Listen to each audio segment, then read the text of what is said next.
Good morning, everybody.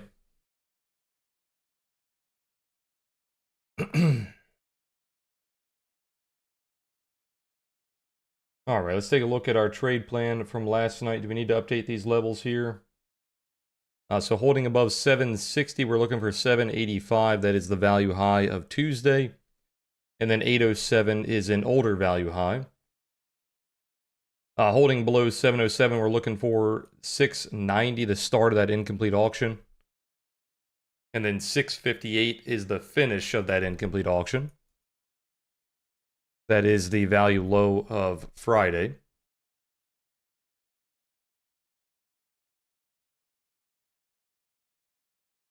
We formed that incomplete auction yesterday because we had that strong retrace downward, but we did not finish the full retrace of Friday. We stopped a little bit early. So we did create a bit of a incomplete auction there. The levels are pretty far apart, obviously. They're very far apart, actually, about 60 points apart. Because they are based on the value of yesterday, and the value of yesterday is extremely wide.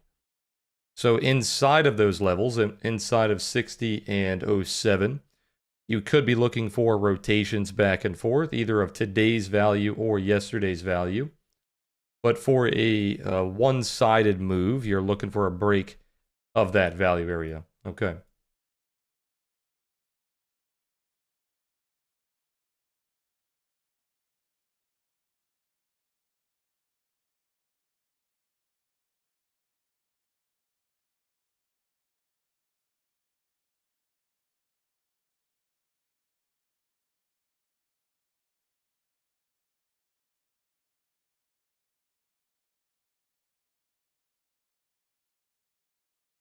We would kind of treat today as a D-shape inside day, where we have that continuous rotation, right?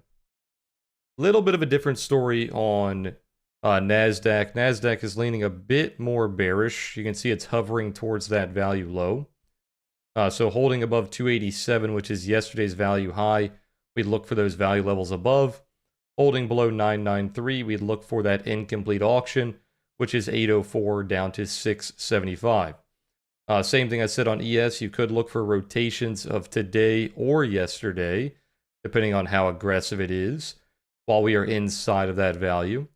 If it starts to get one directional holding below that value low, then we look for that incomplete auction.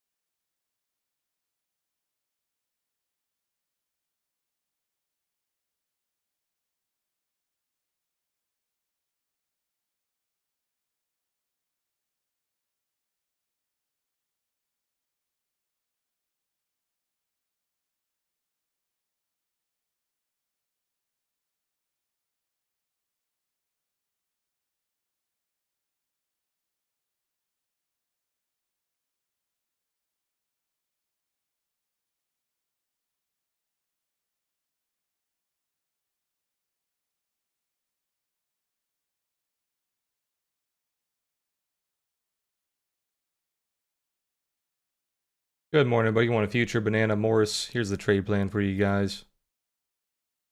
Good morning, Jeremy, Backpack, and Lulu, Fernando, Jose, Lubomir, Igor, Nitro, Ordinary, Fernando, 2013, Trevor, Adriana, Tachi, Marcel, Keegan, Mauricio, Greg, Larry, AT, Sam, eBay.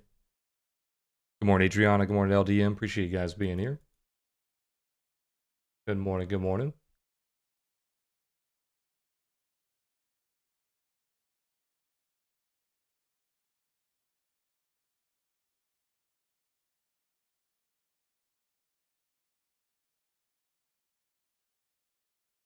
30-minute trail, pretty flat. Momo, pretty flat. So not really a obvious directional bias. Like I said, slightly more bearish on NASDAQ. Momo's a little, or sorry, the OTS is a little red. And you are starting to pinch a little bit, possibly to the downside. You are protecting that pivot, though. So not overly bearish just yet.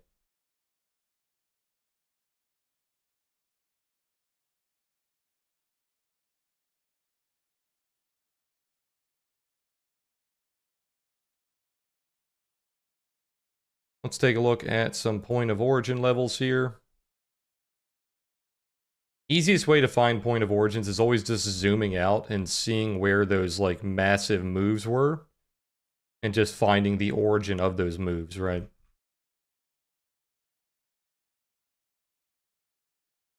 So like I zoom out, there's one back here, there's one here, there's a couple up here, and then we just see like which ones haven't been tested. So this one I don't believe has been tested, it's probably partially tested. Yeah, partially tested on that one. Actually acted as a beautiful buy there. And then we could take like these separate legs as well. We could either take the entire leg or we could take the separate legs. Or like this one had a leg down, that had a leg down, that had a leg down.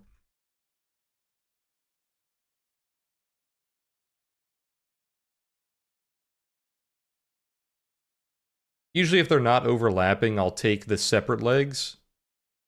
If they are overlapping, I'll just take like the major one.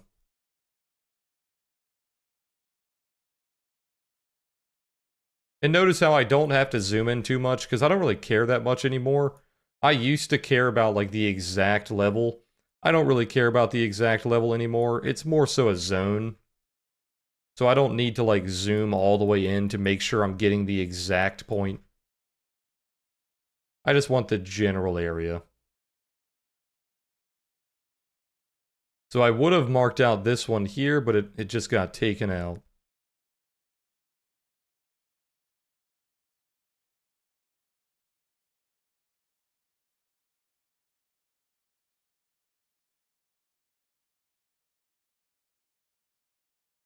Come on, Ronaldo, Albert, Sam, Peter, Darius, LDT, Sam. Let me see here. Yes, we will be having a Black Friday sale on the website. I don't know when it will start. It will probably start... I think it will line up like right at the end of our series. Because our series should be ending like right at the end of October, possibly the first week of November. So probably when our series is ending, I'll probably announce it during the last episode.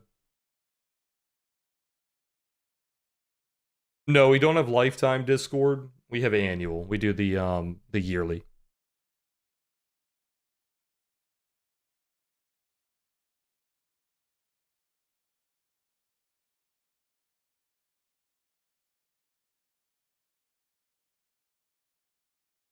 Yeah, usually for Black Friday, the annual is going to be probably 50% off, somewhere around there. And then the quarterly will probably be closer to like 40% off. That's usually about what we do.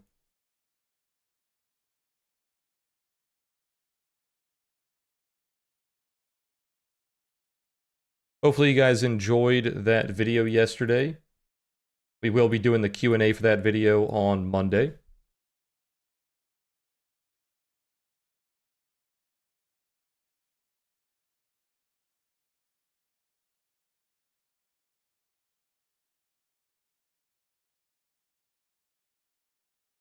I don't do a ton of discounts. It's usually like Black Friday and then like kind of sporadically throughout the year. We might have one around Christmas. Keep an eye on VWAP here. VWAP at 31 on NASDAQ, breaking it on ES at 36. Very aggressive move here, staying above that ADMA pretty much the entire time. This is a bear flag and a VWAP on NASDAQ. We'll see if it holds on to it.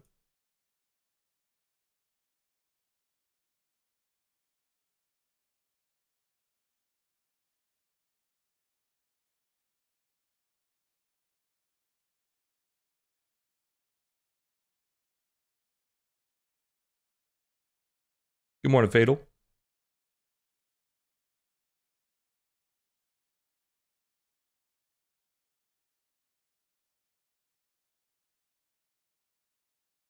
VWAP is holding bearishly for now.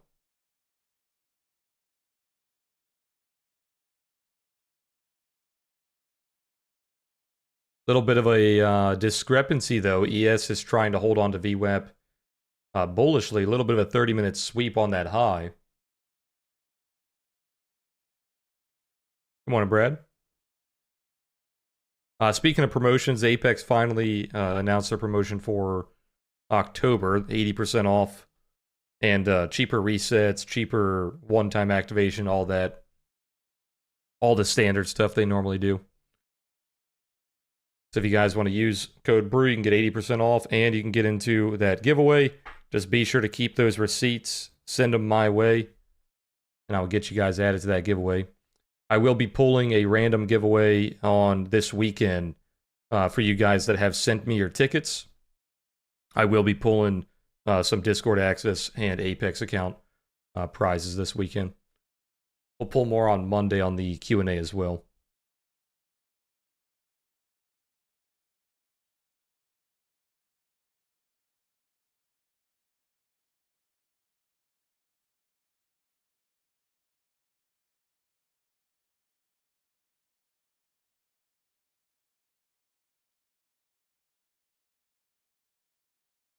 Yeah, the market structure video is definitely like a cornerstone that people need to understand pretty much everything that I talk about on stream. The first two videos in the series are like the building blocks of everything else. The first two videos, the candlesticks and market structure, they're kind of like one video. I just had to break them up into like part 1, part 2. But those are like the, like I said, the building blocks.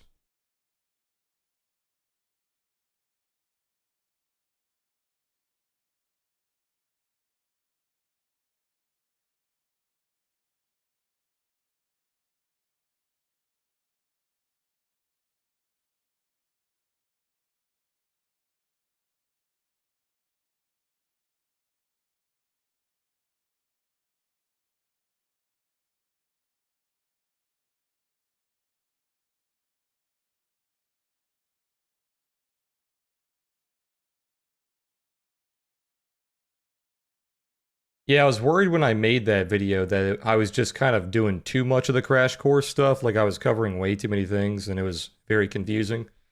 But I watched it back live with you guys and I think I did a fairly good job explaining all the little topics. I think the only thing I messed up on was I spent a little too much time on the 8 and 24, but it's a very important thing that we talk about every single day, so I did need to spend a decent amount of time on it. Still very aggressive, holding above that 80 MA, speaking of the moving averages here. Not really allowing those pullbacks. Good morning, Roman.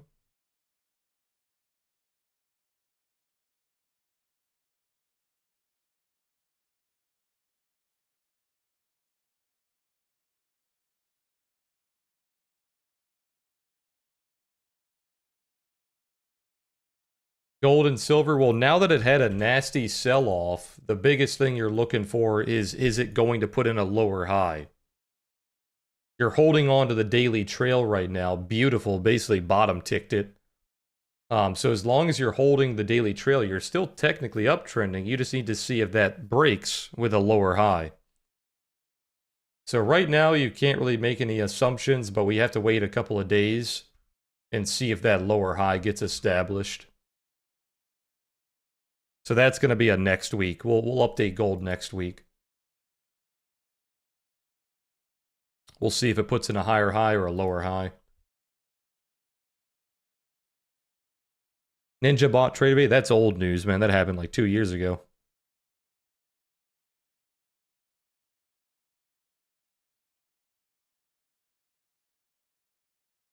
Welcome to the future.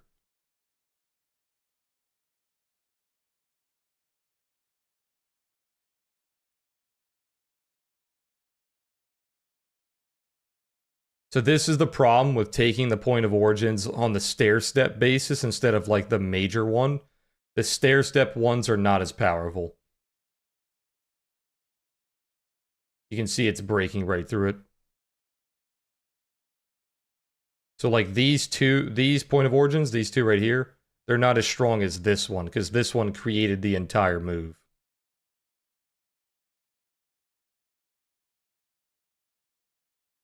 Any news on the TradeAway prop? I haven't seen anything else, no. I don't think it's a TradeAway prop, like they're opening their own prop. I think they're just making a... I don't know. The headline was so damn confusing. I think what they're doing is they're making another side of their site specifically for the prop firms. So, like, it will have better tools on their site for the prop traders. I don't think they're making their own prop.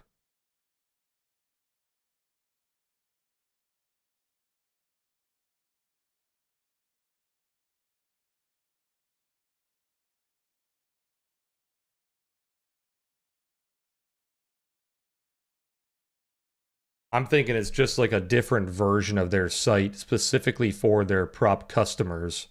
Because they also have customers like me who trade with real accounts, like their regular accounts, right? So they're probably trying to separate, like, oh, here's our prop workspace or whatever. But I'm not sure. The headline was extremely vague.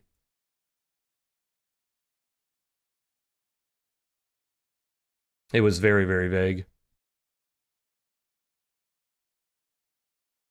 Still extremely aggressive here. 5-minute lows being protected. 5-minute highs being taken out. Damn near one time framing on the 1-minute chart. Holding above the ADMA as well. Building a strong node outside of our value area already. Around like 46, 47.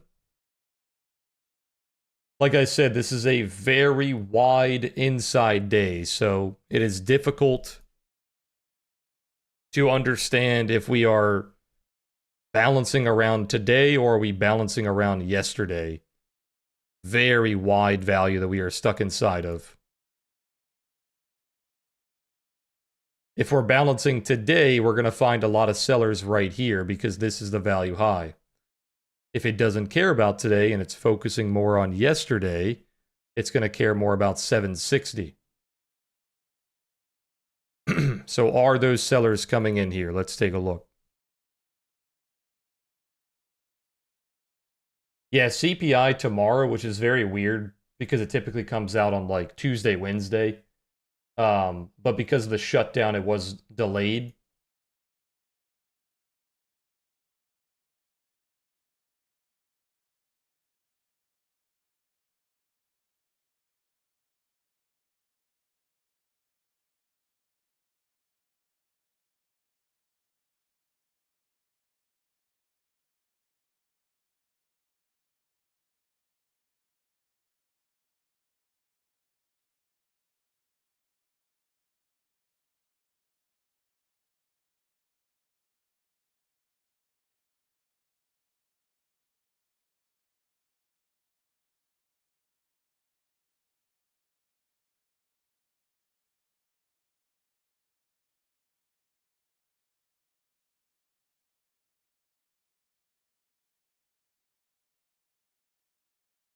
Keep an eye on this ADMA. Like I said, if they're respecting today's value, we should find a lot of sellers up here and break structure back to the downside. If they don't do that, they're not respecting today, they're respecting yesterday.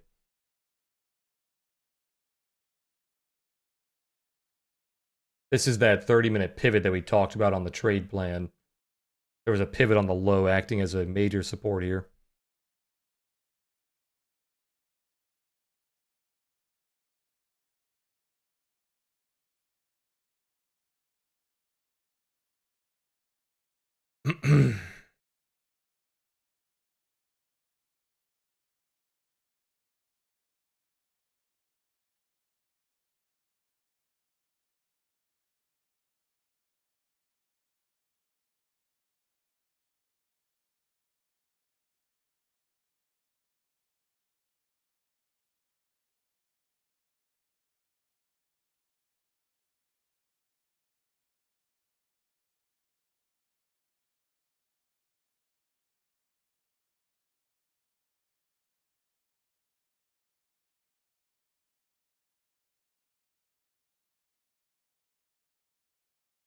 Good morning, Dave.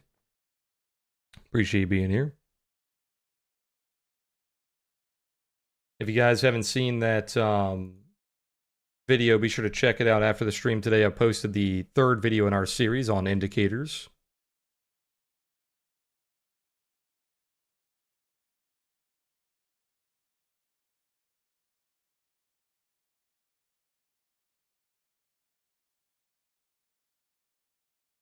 Talked a lot about the 8 and 24 EMA, how we use them in our trading. We talked a lot about the Momo and the OTS, the combo signals.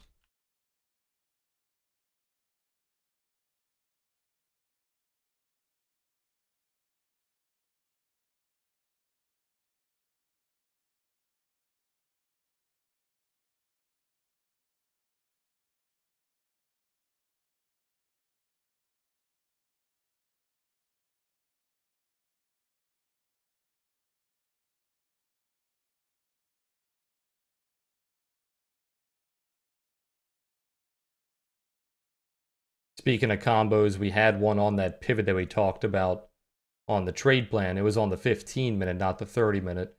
30-minute pivot, 15-minute pivot, purple shading as well. I believe it was also a combo on the 5. No combo on the 5 because it had a bull div. Yeah, a lot of support down there.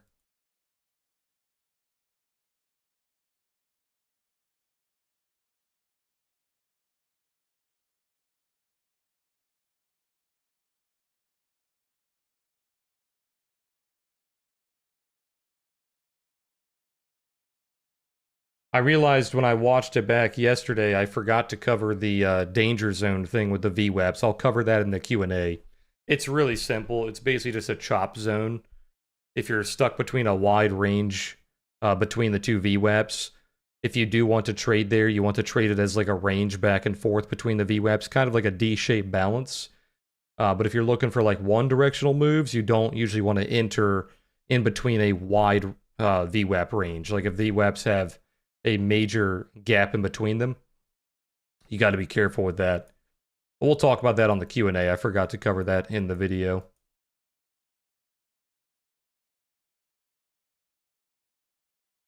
Still very aggressive here, holding on to the ADMA pretty much the entire time. 5-minute lows still being protected. Here is that point of origin on the overnight high.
Yeah, this is very aggressive, guys.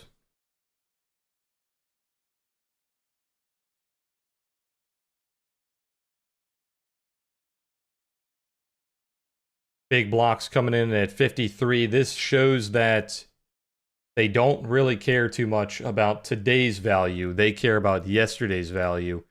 Here's that yesterday value high at 61. If it stalls out here, then we're looking for a complete shift in market structure back down to the value low. If it does not stall out here, watch that old POC at 71, and then we have that value high at 85.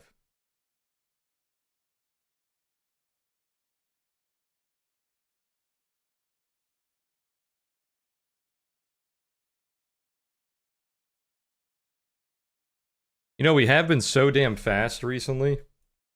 We probably should start watching the 5-minute footprint again.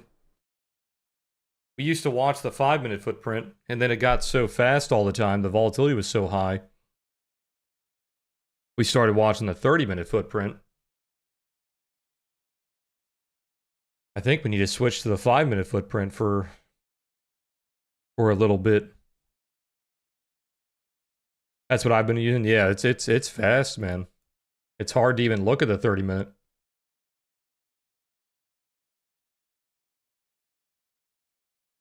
We'll keep it on the 5-minute for now. We'll watch the 30-minute up here on the point of origin chart. Little 5-minute sweep on that high there.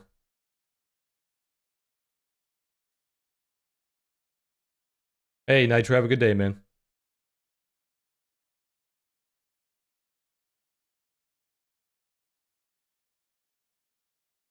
Good morning, Ram. Good morning, Lucio, Blood, DS.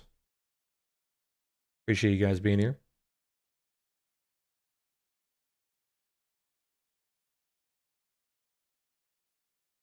Yeah, the lower time frames are very good at that, like that fast absorption, like when those nodes and walls are building up. The 5-minute, 1-minute are good at seeing that. That's also what you can use a delta chart for. So like this chart that I was showing not too long ago, you can kind of see it right here. You can see that wall being hit.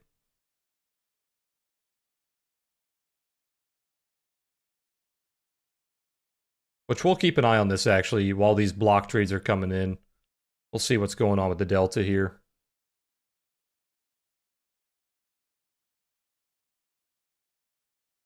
Very close to shifting the POC to the 56 level. They like this area.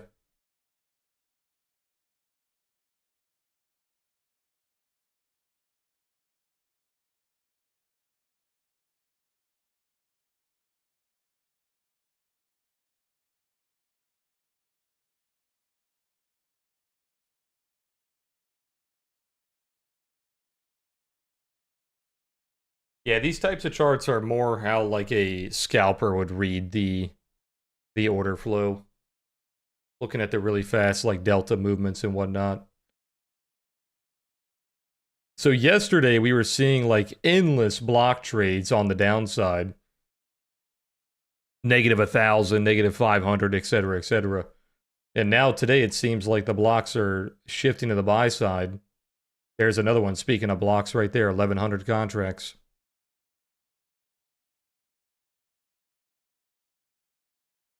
Complete inverse of yesterday. We have a very strong trend profile now. Look at the nodes. We opened up on the low of day, and then node, node, node, node. Already putting in 4 major nodes one directionally. That is an extremely difficult move to trade against. It is a very healthy trend. Speaking of healthy, it's not exactly healthy on the ADMA here, getting a little extended. But value-wise, it is extremely healthy.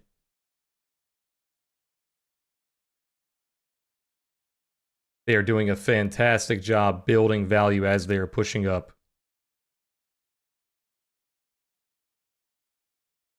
Good morning, C-Mac. Yeah, this is definitely a trailing type of day where you want to be trailing and trying to stay in this trend as long as you can. You could trail the EMAs, you could trail the trail itself, you could trail the value nodes, you could trail the candle lows. But yeah, it's not really a day you're looking for shorts right now. This buy pressure is just too damn strong. You'd have to see a big market structure shift on this value high right here. So NASDAQ still has a long way to go for yesterday's value. Keep an eye on that POC around the 250s and the 290s.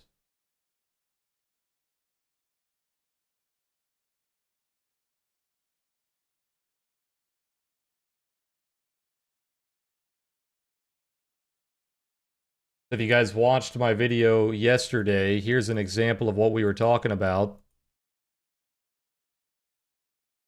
So here's a combo on the 15-minute. You have that pivot on the bottom, little overlapping wick, and then you have a purple shading as well. Turning into a bit of a pinch on the upside. Didn't have the combo on the 30-minute, but you did have the pivot confirmation, and you swept that pivot. 5-minute also did not have a combo, but you had a bull div. Look at the momentum rolling over to the upside. even though price was making a new low. Turned into a pinch here, and now the pinch has kind of topped out in momentum.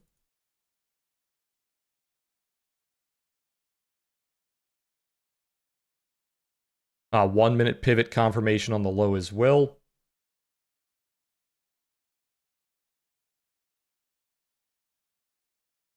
And now, obviously, this is a pre-market level. So if you guys aren't trading pre-market, you're not going to be able to catch that entirely.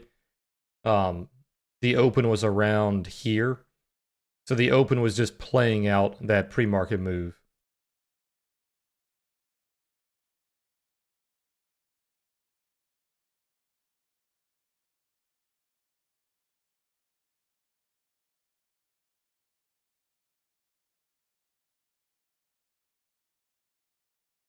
Yesterday was a perfect day to release that indicator video because we talked about the bear flags and the VWAP and like the bull flags and the VWAP. And yesterday was possibly one of the cleanest days for those trades we have seen in a long time. So you have great examples of what we talked about in that video during yesterday's price action.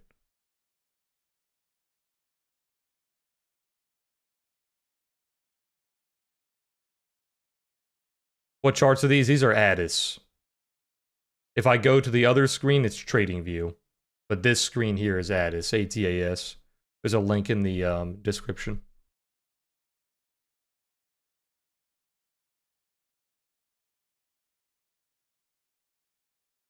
Jumping into this trend late is pretty hard. It's pretty dangerous because it's so aggressive.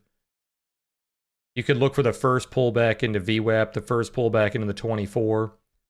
Basically, the first pullback of the responsive levels to see if the responsive buyers are protecting it. It's not really allowing that, though. They've been aggressive pretty much the entire time.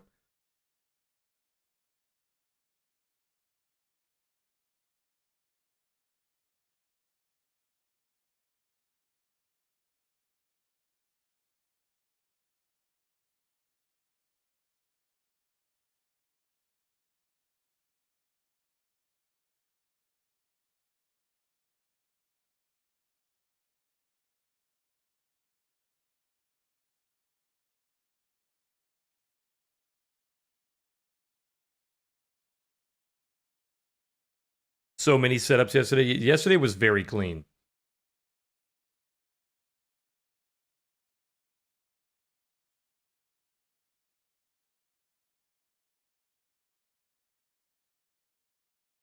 Yesterday had a lot of examples of pretty much everything that I've taught in that series so far. You had beautiful point of origin retest, you had bear flags, you had one time framing.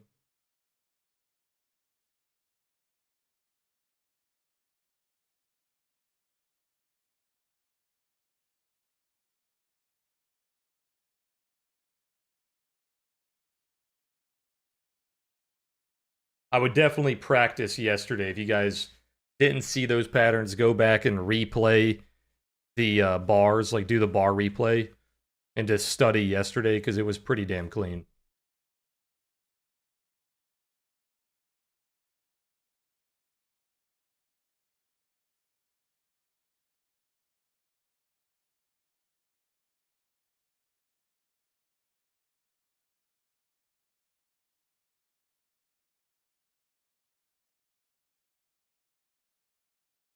TV, you've asked me this question a few times, man. I've answered it the same way every single time.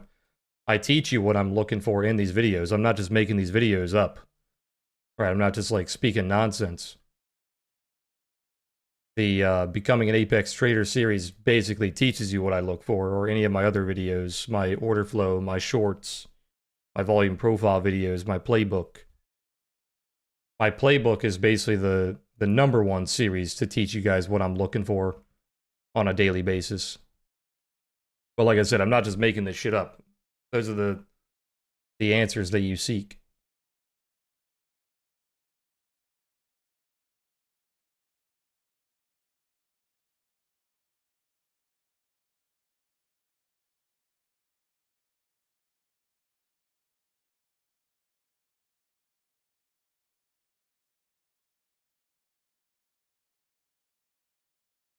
this isn't just you, so don't think that I'm calling you out personally, but a lot of questions that I get in chat, I can sense that you guys are like looking for the like, you're looking for like the holy grail. You're looking for like me to tell you something, and you're just going to immediately start seeing the matrix, and it's all going to click for you, and you're going to understand how to trade the next day. That's just not how trading works. I'm not going to be able to teach you guys the matrix in one sentence. I'm not going to give you guys like the hidden recipe, and it's going to all make sense, right?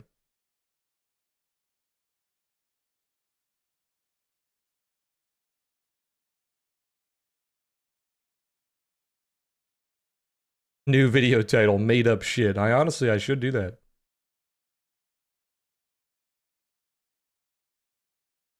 I mean, everything in trading is made up, right? It's all like a self-fulfilling prophecy at the end of the day.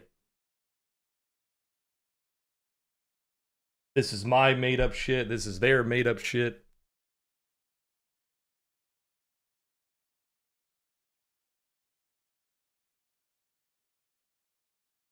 But yeah, like I said, I think a lot of people that come into chat, they are seeking that like that one sentence that's just going to change their life. It's going to be like, oh, okay, now I understand trading. Now I'm going to be profitable. And unfortunately, it's just not that easy.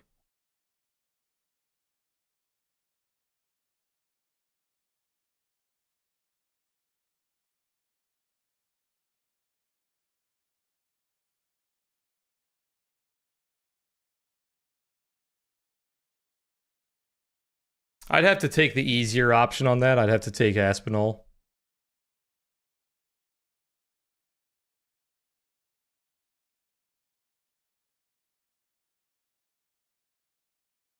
Hey, Azul, I'm glad you liked the video, man.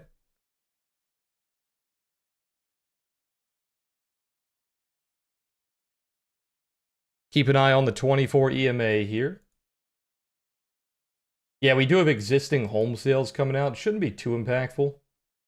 We'll see what it does.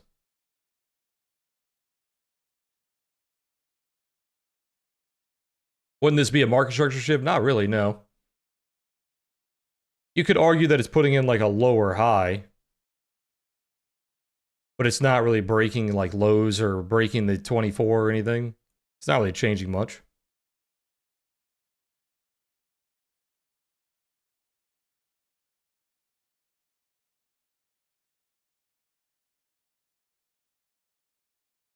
That's funny, Chebby, yeah. And yeah, Zul, that's kind of the whole point of the new series is I know I've been making content for damn near 10 years now. So I know when people find my channel or they like join the Discord, they're like, where the hell do I start? Like, this is just too much stuff, right? So the new series is trying to give you guys a path on how to start learning the content.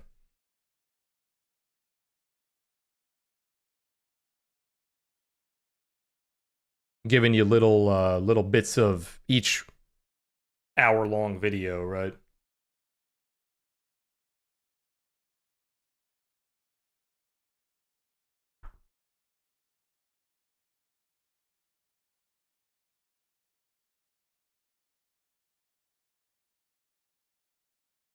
Yeah, my goal is like at the end of the series, if you guys have watched the whole series, you should be able to watch my live streams and understand like 80 to 90% of the things that I'm saying on the live stream.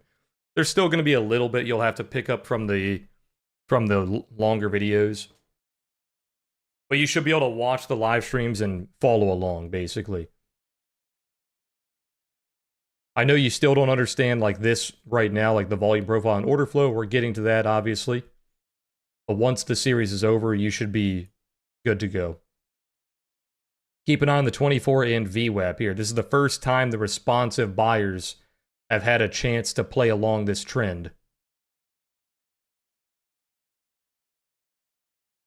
We know the aggressive buyers are doing their job, but are the responsive buyers going to help them out here?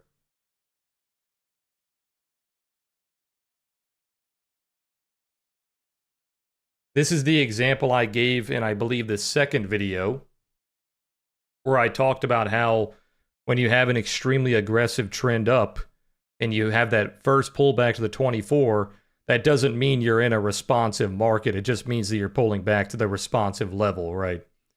If you're constantly pulling back to the 24, then you're in a responsive market.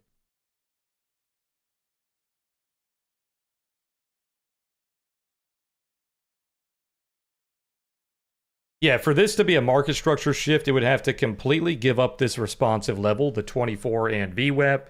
It would have to put in like lower highs, etc., etc. Right now, nothing is changing.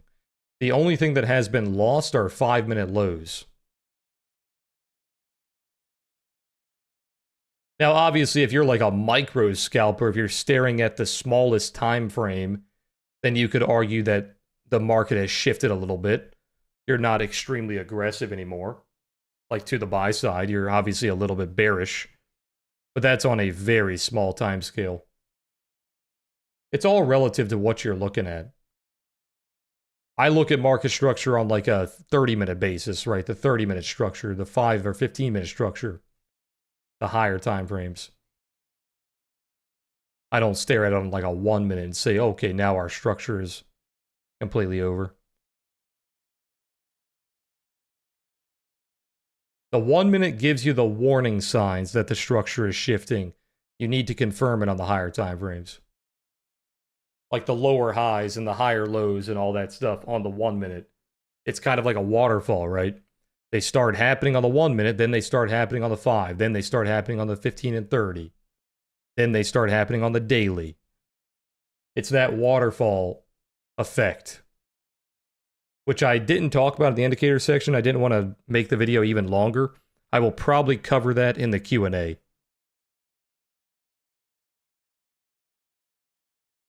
Using multiple time frames and using that waterfall method with your indicators. I talk a lot about that with like the Momo and the OTS and the bots.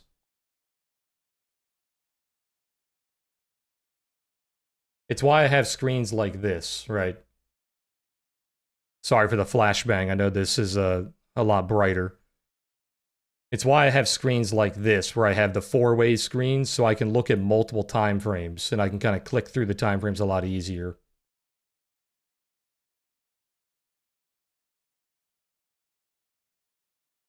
And I have stuff like this, right? Where I have the multiple time frames of the bots as well. So on this aggressive move up, I could see on my bots that the bots are confirming it because we had a 1 minute buy, we had a 2 minute buy, we had a 3 minute buy. This is normally on the 5 minute. We had a 5 minute buy as well. So the waterfall was there. So like I said, the 1 minute is like a warning sign that the market structure is trying to shift. Look at the 1 minute sell coming in. We don't have a 2 or 3 or a 5. So we have this waterfall beginning on the 1 minute. It's kind of giving you a warning here.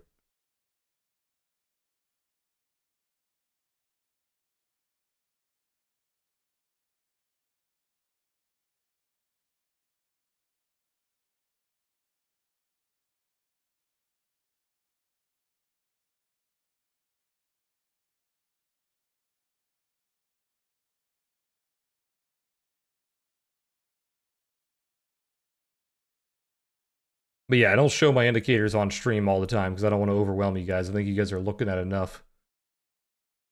But I keep those 4-way screens up on my ultra wide.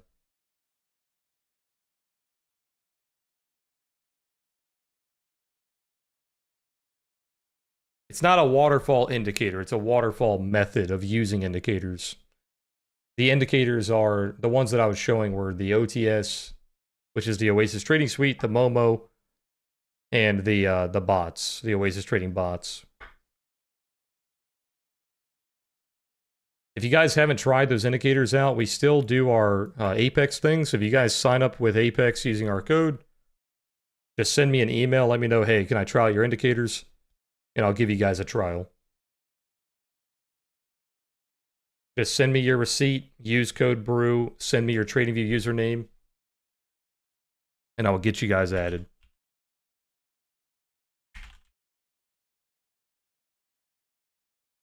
There's my email if you need it. Keep an eye on VWAP. Losing VWAP goes back to the session VWAP. 5-minute lows continuing to be taken out here.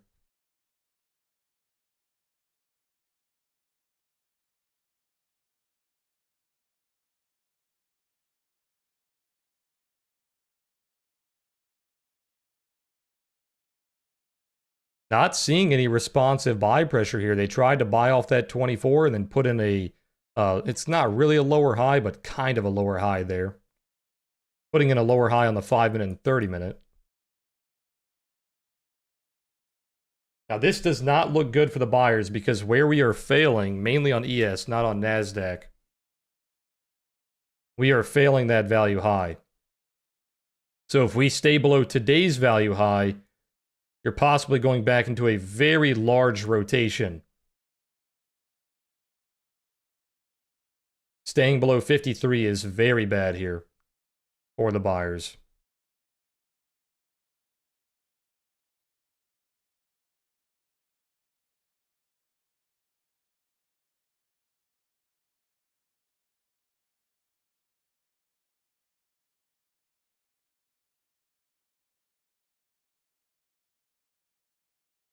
Hey, Azul, I probably didn't see your email, man. My email gets ridiculously spammed. If I don't respond to your email within like 2 days, just resend your email. I probably just need to make a new email, to be honest. I get absolutely spammed with just like bot messages. I get spammed with like partnership requests for like every single crypto exchange you can possibly think of. It's just a bunch of bullshit I get spammed with. So if I don't respond to you right away, just resend it.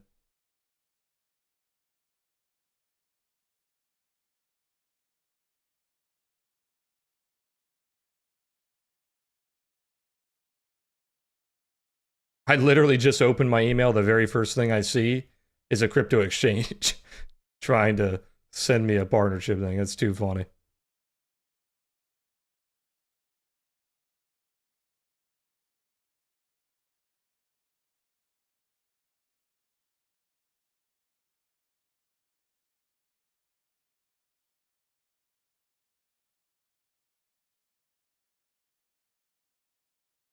Yeah, like I said, guys, if you ever send me an email, if I don't respond within like 48 hours, just go ahead and resend it.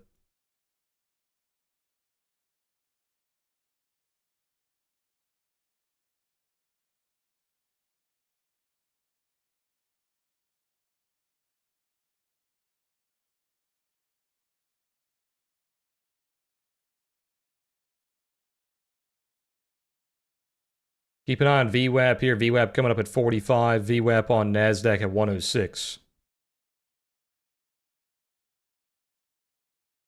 Yeah, I'd normally tell you guys to put like Apex or like indicator request or something like that in the subject line. That helps a lot. Or if you're trying to get like an Addis trial extension, just put like Addis or something in the subject line.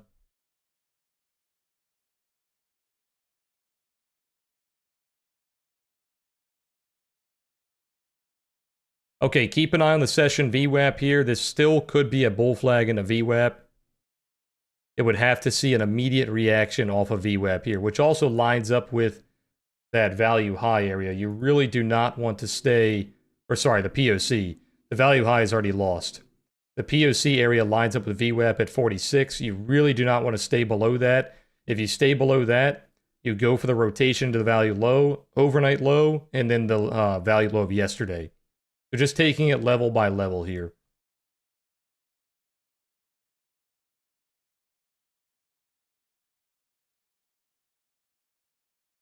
Yeah, Sean, the prices on those screenshots is pretty hilarious.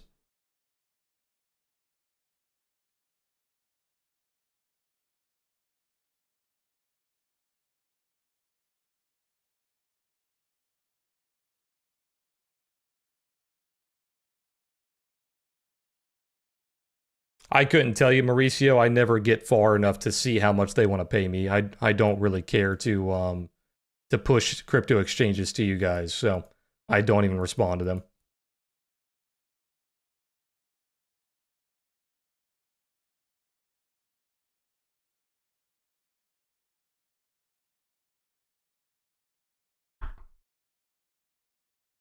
I get a lot of requests for like marketing as well.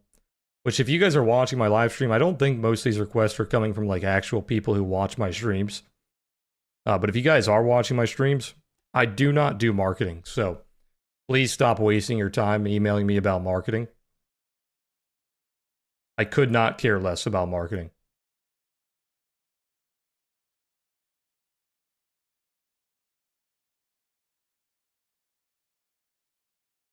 I used to be nice and respond and be like, no, man, I'm not doing that. Thanks for your offer. Like, thanks for your time. Now I'm just like, I don't even care. Just stop emailing me, basically.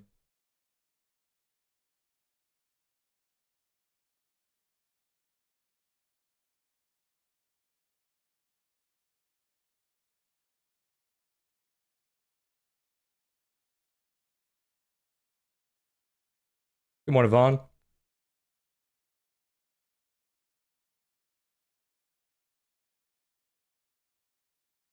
So this is what I would call the danger zone, right? Where the VWAPs are pretty far apart. The VWAPs are like 45 to 53. So it's hard to tell if we're like a bull flag in a VWAP or we are just chopping inside of that node. Now, today is pretty aggressive, so we shouldn't chop inside that node for very long. But we will see.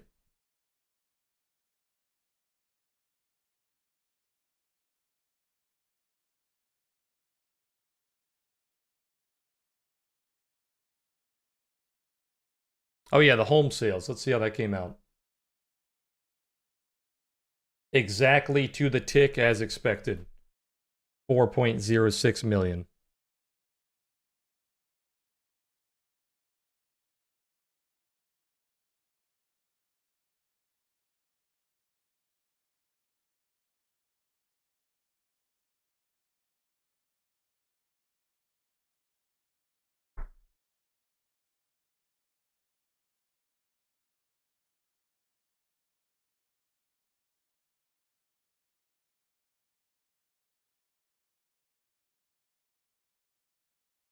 Bull flag in the VWAP on NASDAQ, but not on ES. ES still holding inside that danger zone.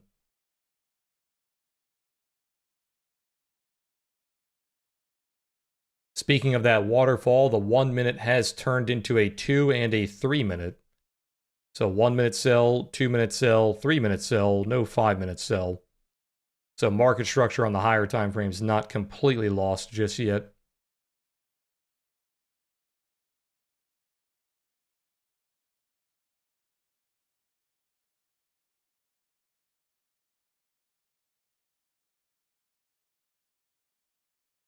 Failing right on that value high of yesterday, which is not a good sign for the one-directional traders.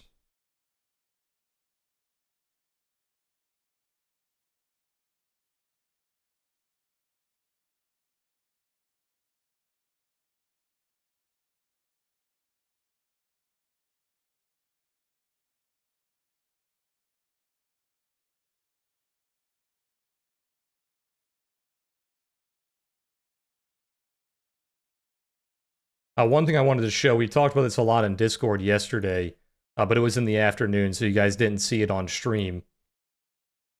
But yesterday, during the push down, we started to clearly see a volume shift on that bottom. You had a absorption happen on that low, where you had a lot of volume on that low, but it wasn't able to close bottom heavy, right? It wasn't able to close down there. So it got absorbed, pushed back up. The next candle, very obvious shift in value. Our value was bottom heavy, then we were neutral. Then you started to slowly push that value up. And you can see right here, we had a P-shaped profile, pushing that value even higher. And then from that point on, they protected that P-shape into the close. So very obvious shift in value on that low there. You can use those you can use those volume profile shapes not only on the daily, but also on like the 30-minute candles as well. You can see that volume and value shifting, right? Same thing we look for on this chart here, just a little bit more complicated because I like to look at delta on this chart as well.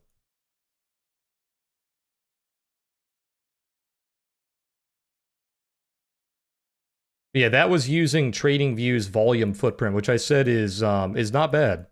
Their delta you can't trust. Anything that revolves around buying and sell volume, you can't trust. But their volume their volume footprint is quite good. Pretty much identical to Addis. Addis is obviously a little bit better because they have actual volume buy and sell data. Okay, bull flag and a VWAP on NASDAQ failing because ES is not showing a bull flag and a VWAP. ES is breaking right through it.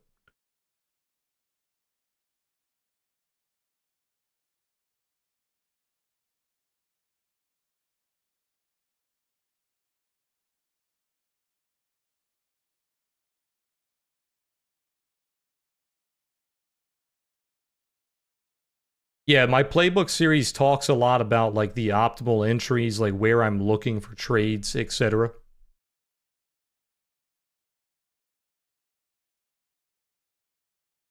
At the end of the day, I can't teach you guys like exact triggers because exact triggers are always based on like intuition. Like reading the tape and getting a feel for how the orders are coming in, and you just kind of get that feeling of like, okay, everything is lining up. It has a purple shading, it's got a blue pivot, it's got a rollover bottom. I'm looking for a trade. What's that final thing that makes me press the button? I can't really teach you guys that. That's like intuition, right?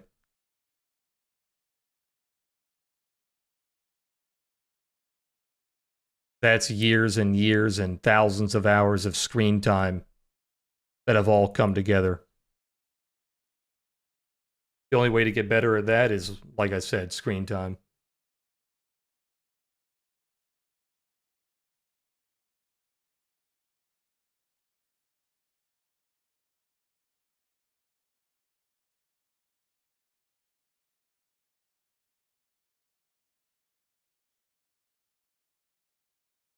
It's really hard to say which one is leading recently because they are so back and forth.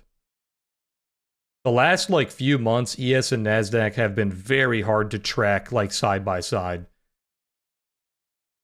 Some days they're like this, where they're like bar by bar identical. Some days they're completely doing their own thing. Some days NASDAQ is leading, some days ES is leading. It's a pain in the ass to track right now, to be honest. It's not as clean as it usually is. What we are seeing right now is a clear rejection of the value high of yesterday. They are stuck inside of this value here. They rejected the value high. They are looking for that value low. So we're taking it level by level. Value low, overnight low, and then value low again.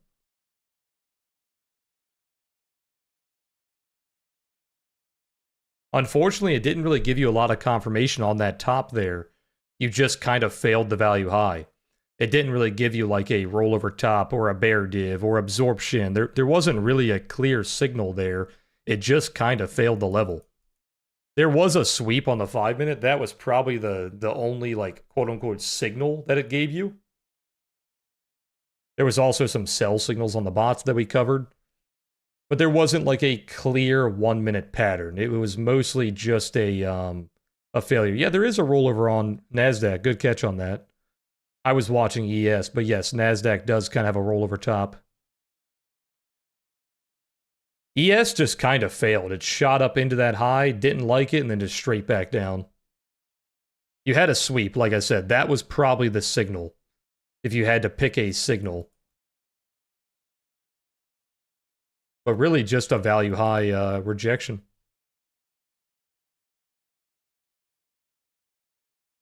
Good morning, Lee. Good morning, Chuck.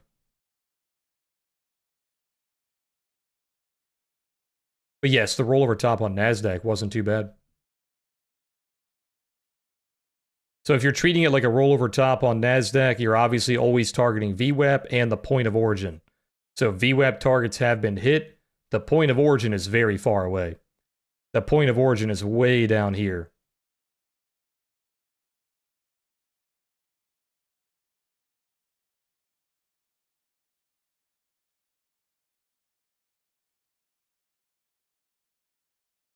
Speaking of point of origins, these are all taken out. Let's go ahead and delete those.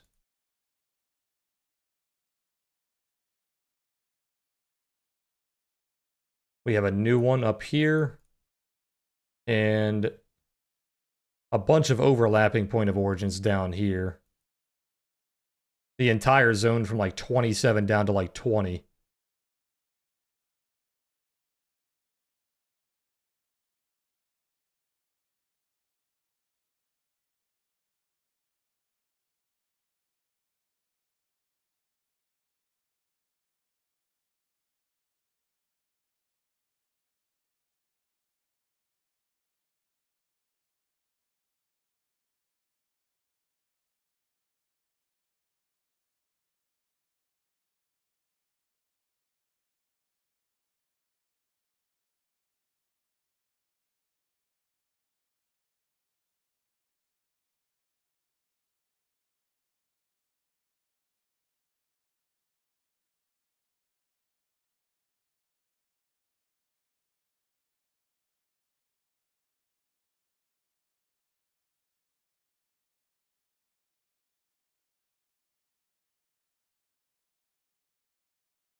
Okay, very fast reaction there. 5 minute not breaking the low, breaking the high here, shifting the structure on the 5 minute.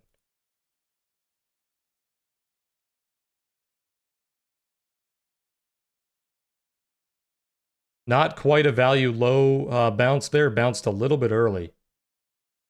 So failing to rotate on today's profile.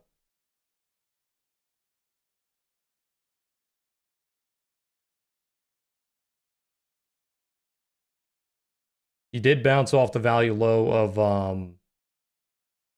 the cash profile, but also kind of went through it. So it's not really respecting today's value levels at all.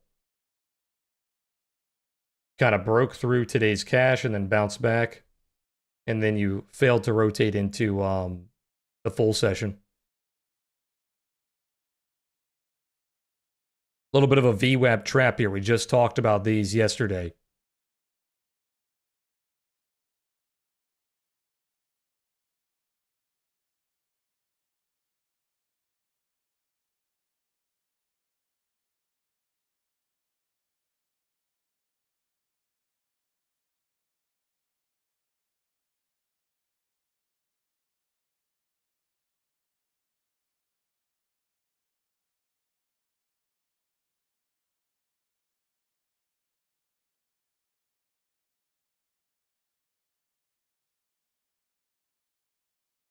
Good morning, Vivian.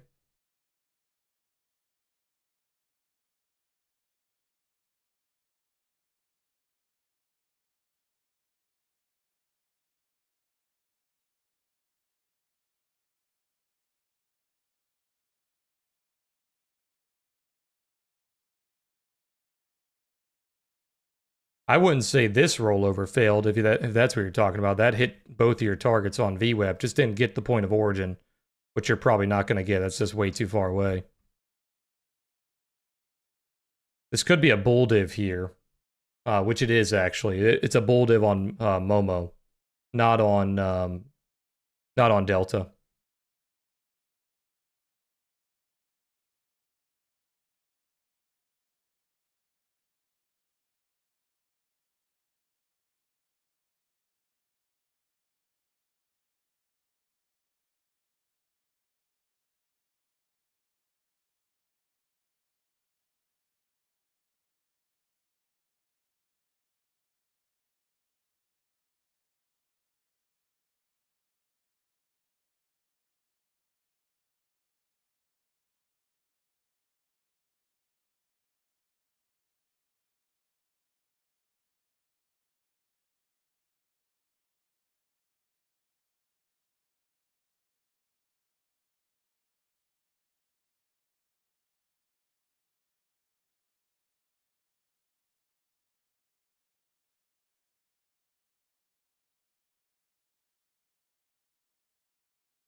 What do I look at the most?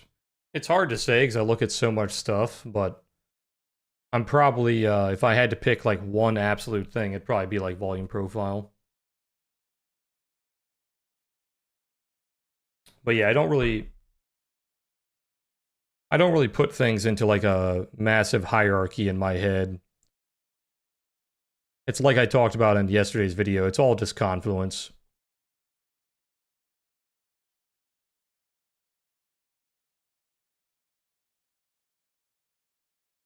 You think of a baseline trade as like a 50-50. Who knows what it's going to do, right?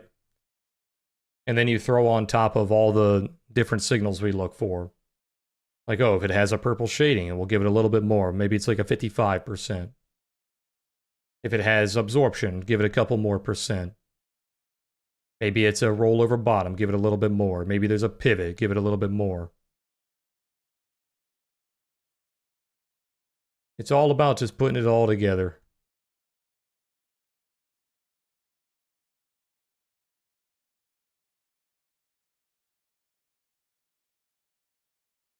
No, I don't believe there's any Addis promotions right now. They did a very long promotion. I think it was like a month and a half, 2 months.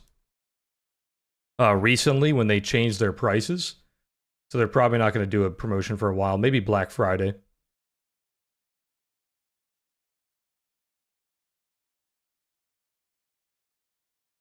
Timeframes don't really matter on volume profile. If the platform is doing the calculation properly, the volume profile should be pretty much the same no matter what time frame you look at. So you can look at like the daily profile or the full session profile, the cash profile. But the individual bar time frame doesn't really matter.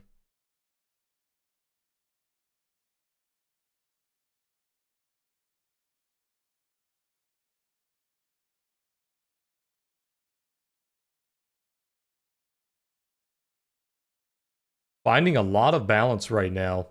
That aggressive nature of the market has come to an end. It is very responsive now. Finding a lot of balance on that danger zone between the VWAPs, building up that POC node.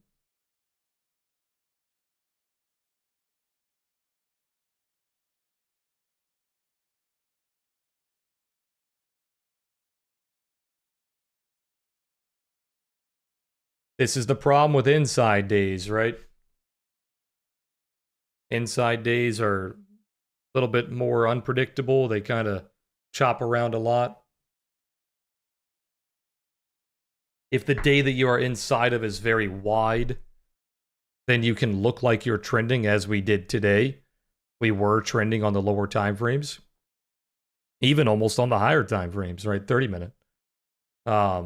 But the trend comes to an end when you get to those extremes of the day that you're inside of.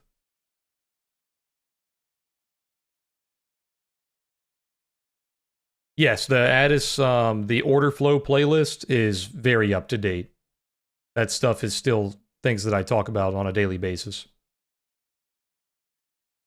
I'm going to give a crash course of that stuff on the 5th episode of the new series, but that stuff is really going to be a crash course because I cannot explain all that stuff in like an hour.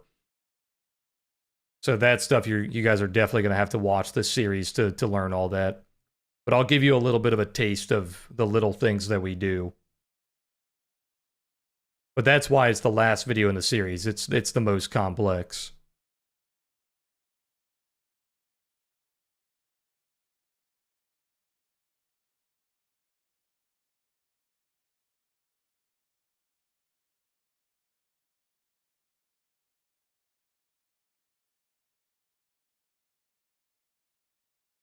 Yeah, Addis is completely the same. It's just pricing. They changed their pricing.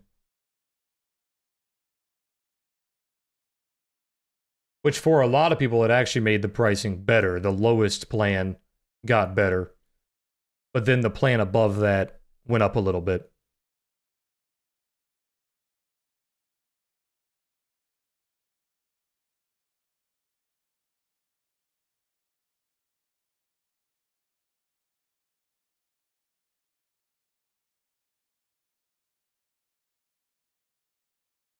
Let me see if it's easy to see on this chart.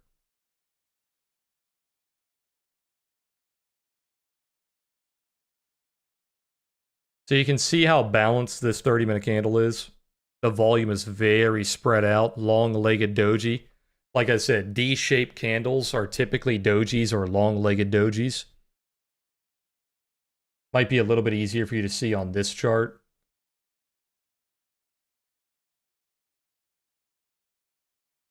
You can see how spread out that volume is. POC in the middle, falls off on the high, falls off on the low. Kind of the same thing on this candle now that it's rejected. One directional candle, but it got rejected, so now we have a spread out value. These nodes are being protected bearishly, these nodes are being protected bullishly. So we're kind of chopping in between this candle as if it were a range, right? We're creating a range around this candle here. And that is the opening candle, so that is very common, right? You have the A session creating a bit of a choppy range, the initial balance, right?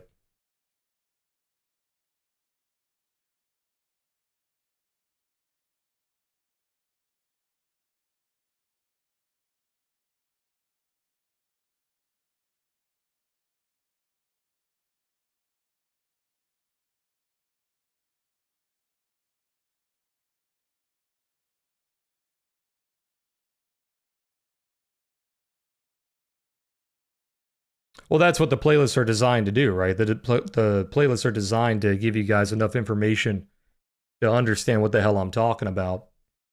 So I would hope they give you enough information. If they don't, then I'm not doing my job, right? I think the problem that people have is a lot of people watch like 10 minutes of the video and expect to understand everything. And then they come to my stream and they're like, well, I don't understand. Well, you didn't put the time in. You didn't watch my videos, so no shit you don't understand, right? And I'm not talking about you personally. I'm just talking about the people that come into chat and they say stuff like that.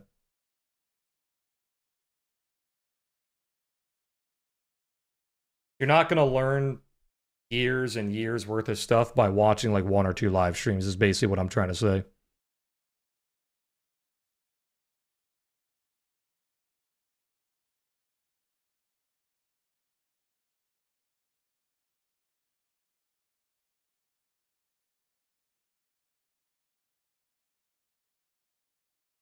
If the D shape does remain a D shape, then yes, the sell pressure is the strongest on the value high, on the high of day, the extremes.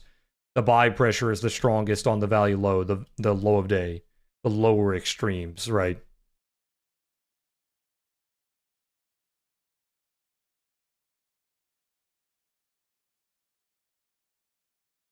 It's a rotational day, a two-directional day.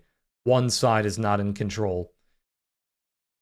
Now, earlier today, we were not a D shape. This was a very one-directional move, extremely aggressive. But then we hit the value high of yesterday, and it turned into a two-directional day.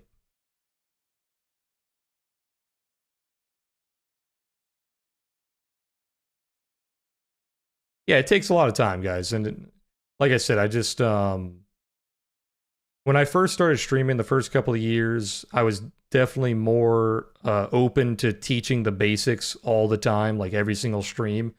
I'm just too exhausted at this point. I've been streaming for too long.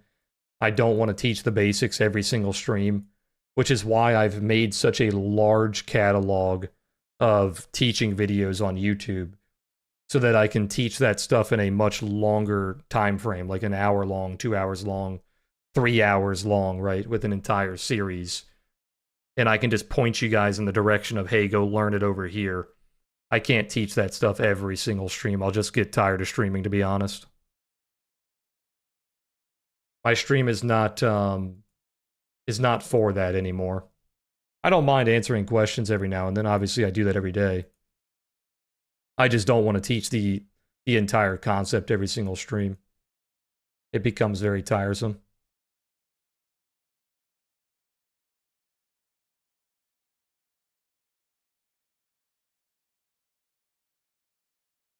It's also very distracting. I'm trying to trade and I'm trying to commentate on the market as much as I can.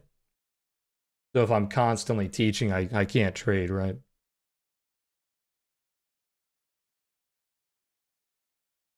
You know, seeing this chart makes me want to switch my chart here back to the way that I used to have it.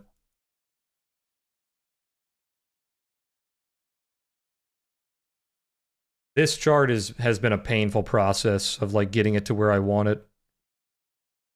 I just keep changing my mind on what I want to look at. I'll probably play with this chart this weekend and get it a little bit cleaner.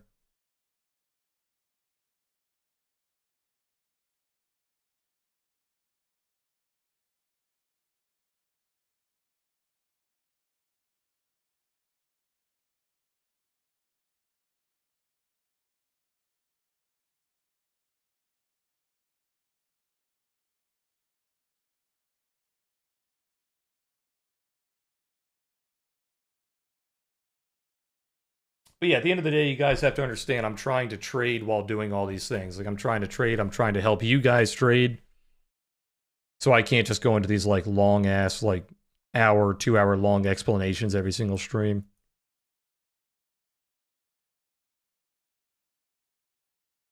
Keep an eye on the value high around 58, upper value at 62. So a little bit of a zone for the sellers, 58 to 62. They need to hold on to, or it becomes one directional again.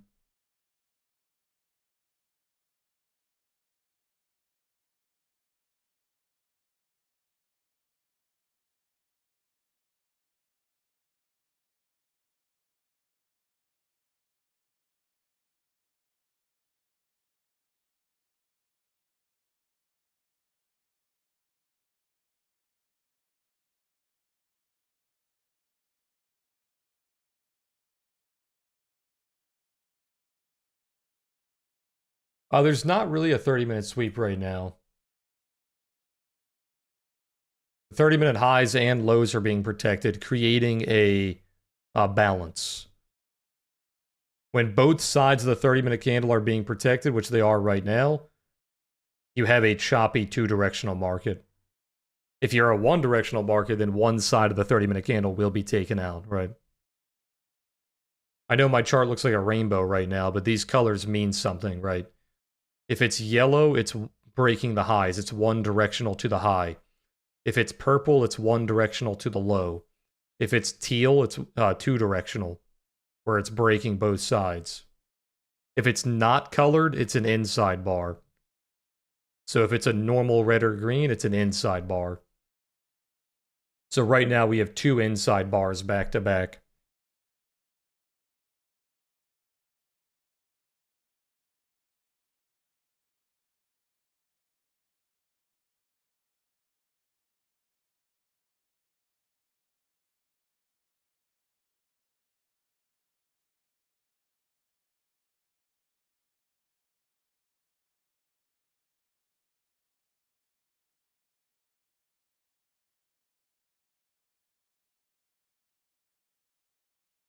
So look at this candle on the 30-minute.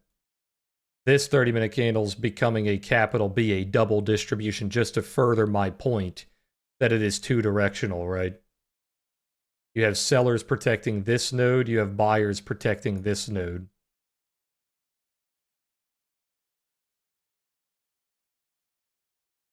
Yeah, that's an indicator on Addis. It's called color bar.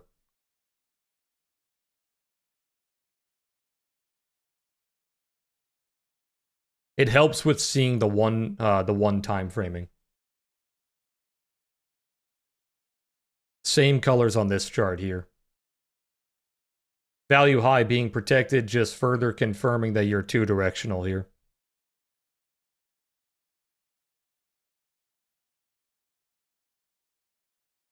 How's our weekly profile looking?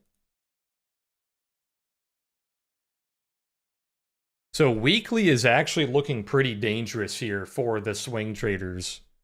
If we look at the last 3 weeks, let me zoom in here. If we look at the last 3 weeks, we had a P-shaped profile that was not an actual P-shape because it was a P-shape that got created as a D-shape failure. You started out as a D-shape, then you nuked into that lower tail. So it's not an actual P-shape. It's a D-shape failure, right? So very bearish profile here, creating a lot of bearish value on the high. You lose that value, retest it, lose it again, retest it, lose it again. So we retested that value pushing up, did not hold it. You can see all this value right here. Look at all that value on the volume profile. Fail, fail, fail. Put in a rollover top on the 30-minute. Nuked it. Retesting it yet again. And then we had another failure on that value high. So if the swing traders can't quickly reclaim this value, I'd say by tomorrow, right? We need to reclaim like 780, 790. If they can't reclaim that, this looks pretty bad on the higher time frames. They're confirming that this is massive seller value. They've confirmed it multiple times. Now, one thing I will say in the short term, if we zoom really far in, they are putting in a higher low here. So they are trying to push that value. But like I said, 3 weeks of data here does not look too good for the buyers.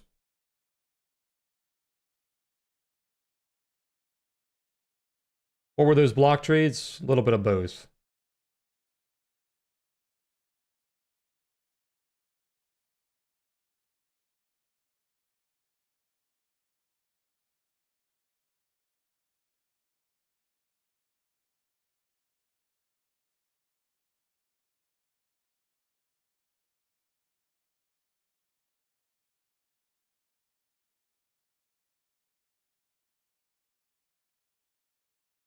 Failing to rotate here, by the way. Bouncing before hitting that value low. Keep an eye on these 30-minute highs and lows. Like I said, we are very two-directional right now. So we are trying to see if that shifts into a one-directional market. By the way, guys, going back to what I was saying earlier, if you guys are new to my content, don't be afraid to ask questions. I don't mind you guys asking questions. You just have to frame your questions in a way that I can answer them easily, right? If you're asking me, like, how do I trade order flow? That's way too vague, right? I'm just going to point you into my playlist because If you're trying to learn the entire concept, then you're going to have to watch hours worth of content, right? But if you have like an exact question, like you're asking about a very specific thing, then I can answer that a lot easier, right?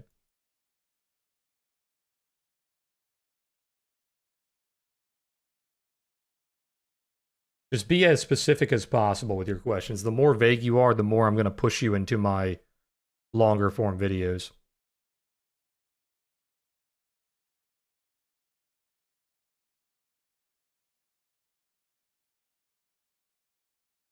YouTube has this really funny way of their algorithm working.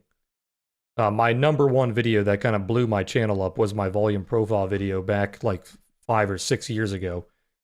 And it will start pushing that video out very actively every now and then. And that generates a lot of new viewers for my live stream. And they come in and they ask new questions. And I have to kind of go through this whole speech again every now and then. So if you guys have watched my stream for longer than like 6 months or so, you've heard me say this over and over and over again. But that's why I have to keep doing it, because YouTube has a weird algorithm. And right now is one of those times. It's randomly pushing that video out again. So we're getting a lot of new viewers.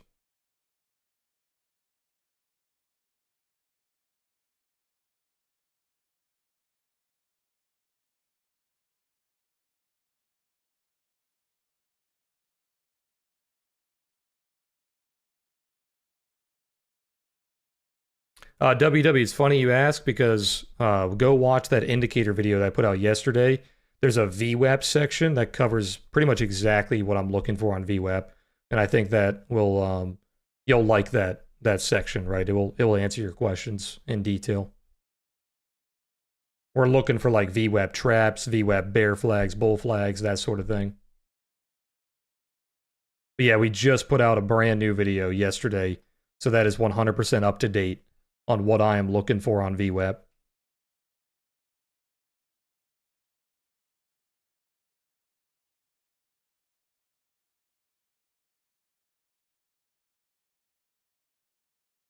There's two forms of traps on VWAP. You have the cupping trap that is a more responsive, slow trap, and you have a V-shaped trap, which is a very aggressive trap. Today we had the V-shaped trap, where you broke VWAP pretty strongly and then instantly recovered it. So once you recovered it right here, that is triggering the trap.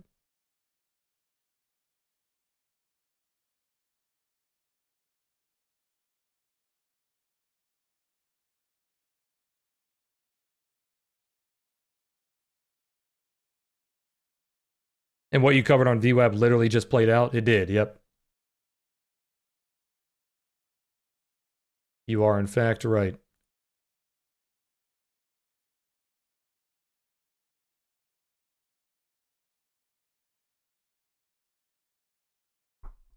Like I said, I'm not just making this shit up, man. This shit does work.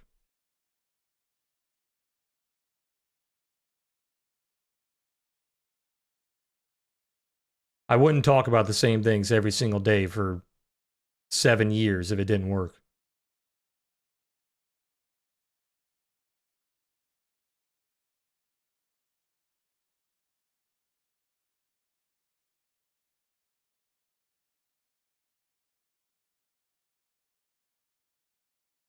Turning into a vertical distribution, by the way, which is very common when you are breaking out of a balance, because the balance is a magnet. It is trying to pull you back into it, but you have those buyers that are slowly pushing you up.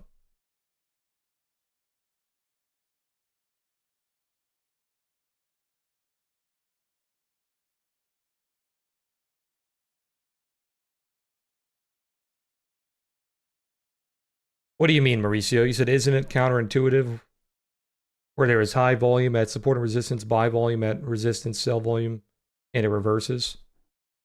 Isn't it counterintuitive when there is high volume at an SR level and it reverses?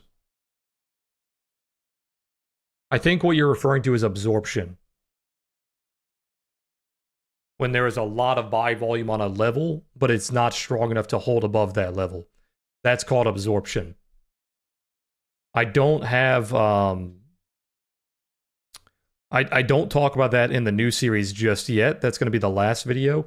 But if you type in like absorption on my YouTube Shorts, I have YouTube Shorts that cover that, and I also talk about it in my order flow series as well, multiple times. I think there's a couple videos on it. But long story short, they are being absorbed. It's kind of like a wall. A lot of buyers are coming in, but the sellers are too strong. The market buying is not stronger than the limit selling. The limit selling is winning that battle, or vice versa. The market selling is not stronger than the limit buying. The limit trader, the passive trader, is stronger in that sense than the aggressive trader.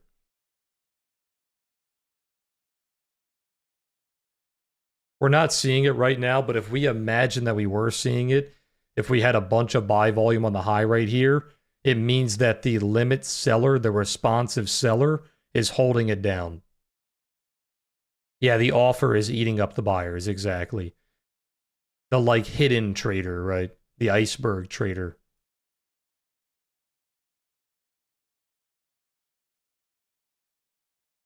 We saw that yesterday with that example that I was covering on this chart here. And we saw it during the pre-market as well.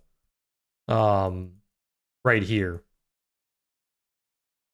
Yesterday, you pushed down. You had a very strong node on the bottom. You were very bottom heavy. And then it wicked the hell out of it. It bounced off it very aggressively. And then you shifted your volume towards the middle and towards the high of those candles. It's colored red because of my indicator. If I turn my indicator off, you can see the actual color. This is a red candle. I have it as black right now. And this is a green candle. It's white.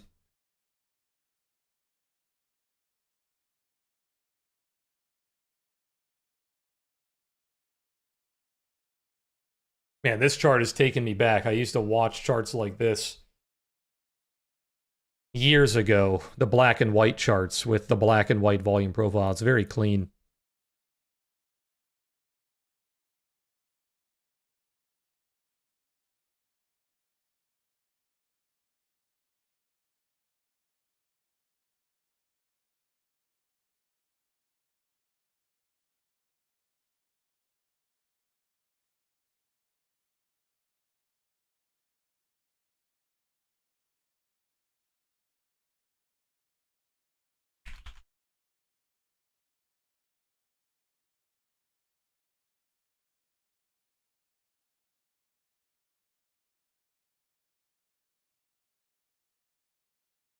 Why can't we see iceberg orders? Well, that's kind of what that's the point of them being an iceberg, right?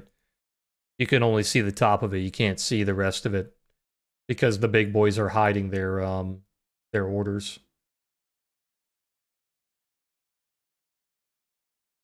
That's just on TradingView. That's TradingView's volume footprint. So if you go to TradingView's like candle section, it's a volume footprint. Just make sure you have it set to volume because their delta data sucks. If you guys want to copy my settings, you can take a screenshot of my settings here.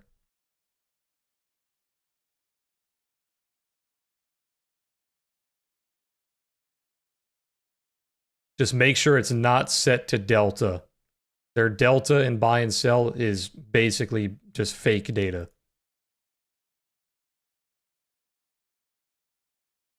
It's the same chart as this chart that I have on Addis. But on Addis, I'm looking at volume and delta, not just volume. There actually is kind of absorption on the 30-minute. So whoever was asking about that earlier, we're seeing it on the 30-minute here, where the buyers are buying very aggressively into that high, but they're not going anywhere. There's actually a single tick failure here. It broke the high by a single tick and swept it.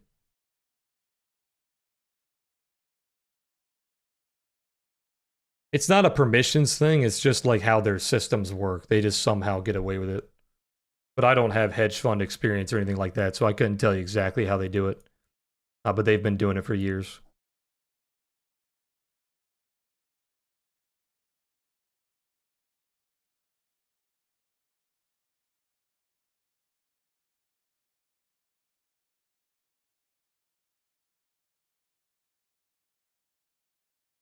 The point of origin, you mean on on the top right here. You could have like predicting that was a point of origin kind of around like these candles. When you put in that like top and then you started selling aggressively, you could say, okay, that's probably a point of origin. But yes, it would be predicting it until it actually moves down.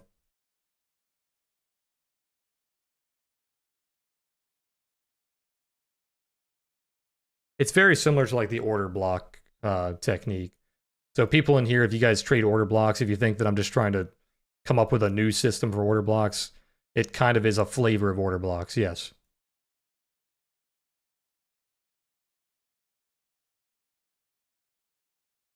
It's because I used to use order blocks back in the day, and then I refined it a little bit and how I like to look at them. And that became the point of origins.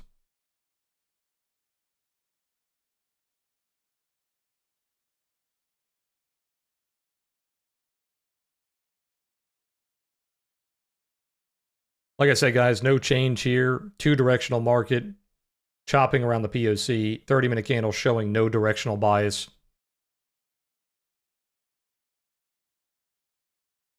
This is why we watch the 30-minute highs and lows to see if we have a directional bias, and right now we do not.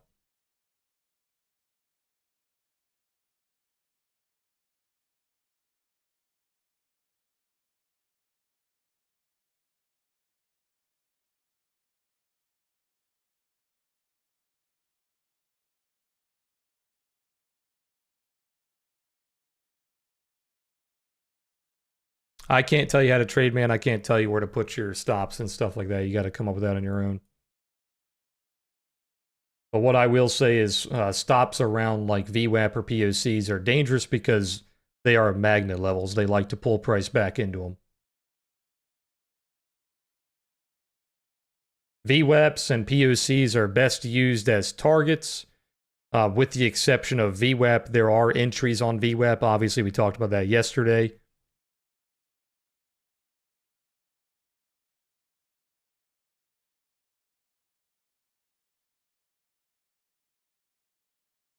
But they are very strong magnets, so they like to pull price back into them, making them good targets, right?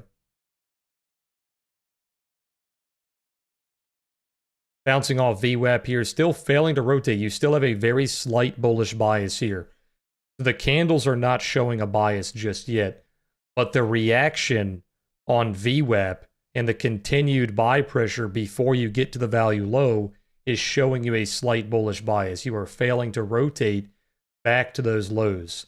It's kind of a 30-minute bulldog where you have a double bottom, it pops up and puts in that little pullback. Had a beautiful bulldog yesterday, by the way, which I wanted to cover today. Let me pull that up. Where was it? Let me see.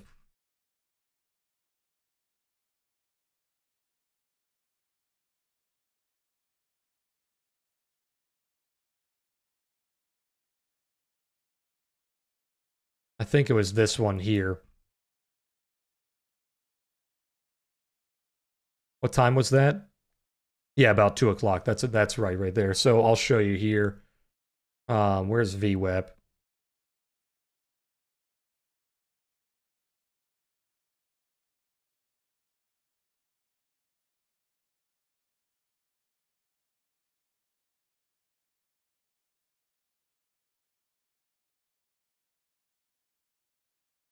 So there's a couple variations of a bulldog. You have the bad variation where you are too close to VWAP and it's kind of hitting it as resistance and you can't really target VWAP. It's kind of holding you down. It becomes like a bear flag into VWAP.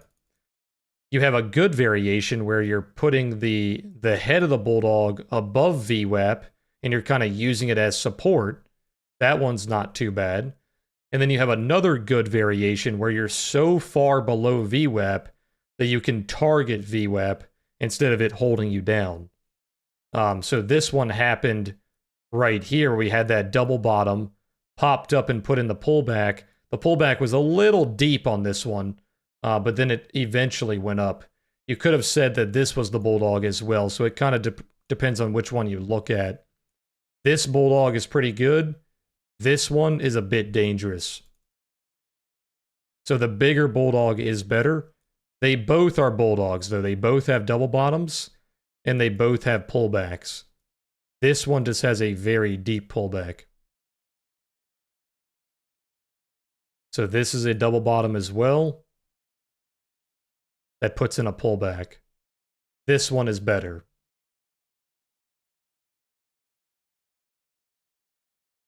But yeah, like I said, when it's so far away from VWAP that you can target VWAP, that's okay. If it's right below VWAP, it's a problem because it becomes a bear flag into VWAP.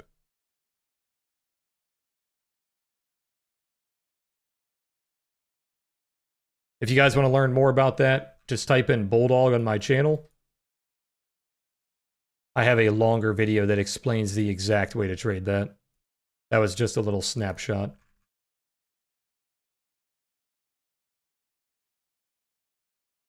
Starting to see that bullish bias. You can see we're slowly pushing up, but you are still being absorbed. 30-minute high, 30-minute high, 30-minute high, 30-minute high. 4 30-minute highs back to back.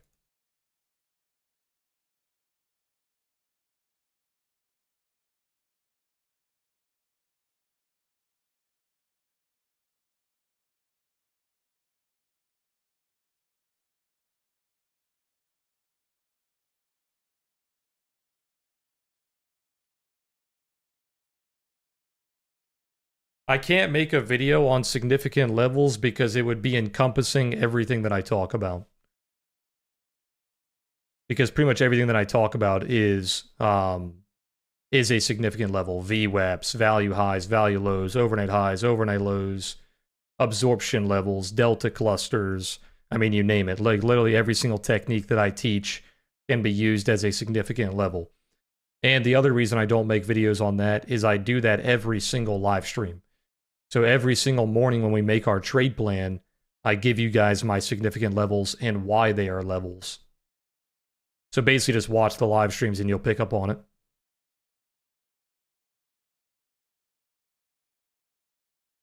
Good morning, Mark.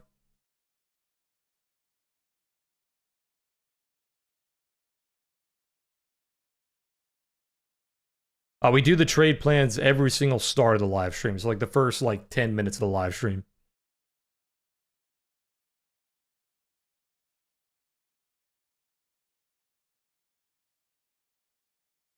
You don't have to watch them live. They're all saved on YouTube.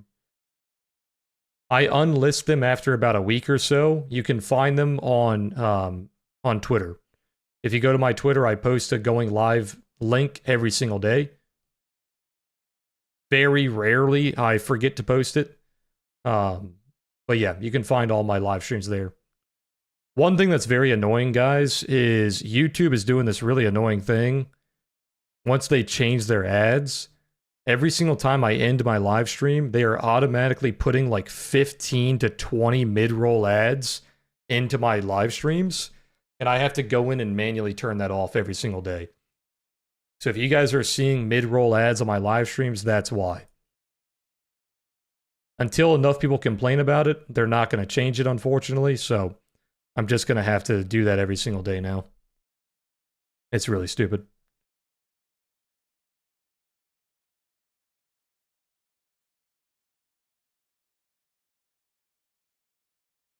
So I try to, when I end the live stream, I try to go in and instantly do it, but some days I forget. So if you are seeing a bunch of ads after my live stream, unfortunately, that's the reason.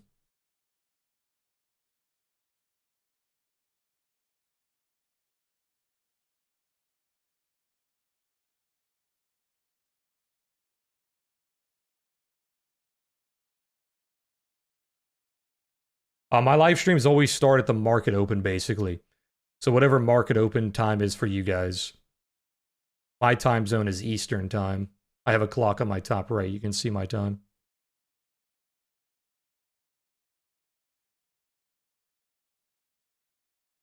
Yeah, I have YouTube Premium as well. Still showing that bullish bias. Notice on my bottom right profile that the POC is very close to the value high. It's because we keep pressuring that value high and failing to rotate.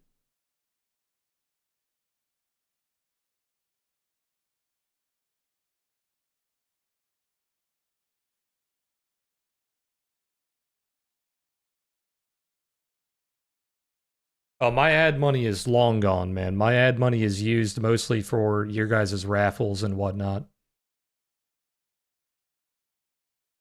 Like I said, I've already given away more money than I've made on YouTube just in raffles alone this year. The laptop that I'm giving away is pretty much how much money I make in ad revenue in a year.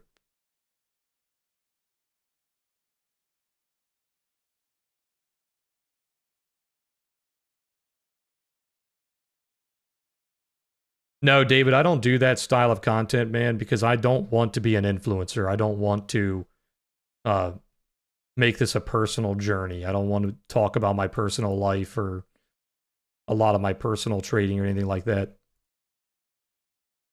I've had a couple people asking me recently for interviews, and I've basically said no.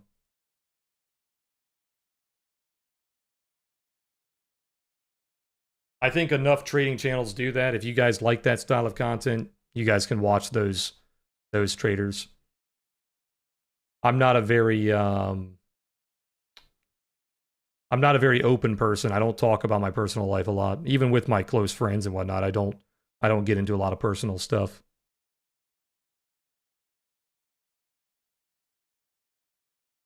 I really don't want this channel to devolve into like an influencer channel.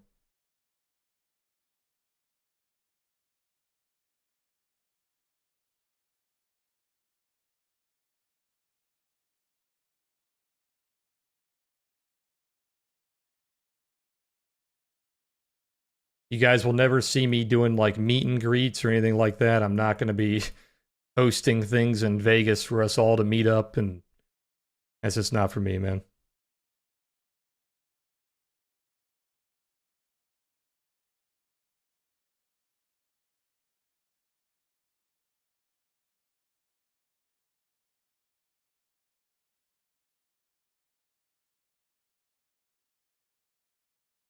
All that stuff is just really cringe to me, and I don't think it's ever going to change, unfortunately.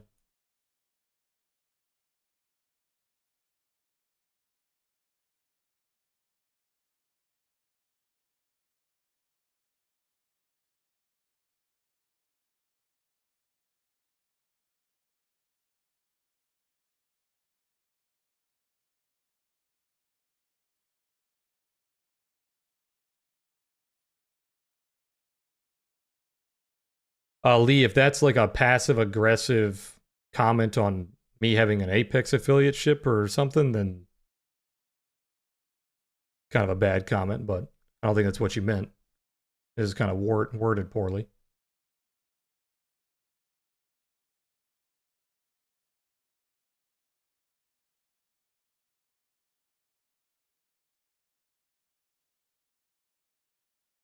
Oh, you're not talking about me, you're talking about like other people. Yeah, like I have obviously I've got a Discord, I sell indicators, I've got my Addis partnership, I've got my Apex partnership. But I'm never gonna bash people for like having paid content. I have paid content. I have affiliate ships, right? I make money outside of trading. I'm never gonna bash people for doing that. I'd be a hypocrite if I did. Now there's a difference with how I do it and people that are selling like $4,000 courses of content that is literally in a $10 trading book. There's a reason why I have one of the largest free catalogs of trading content on the internet.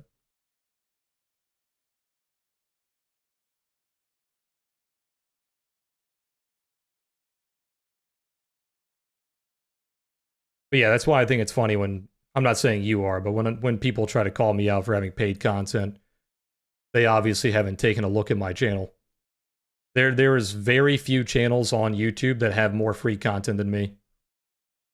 I've been doing this for a very long time. If I left my live streams on YouTube and didn't unlist them, I probably would be in like the top 10 of like the most posted free content of trading.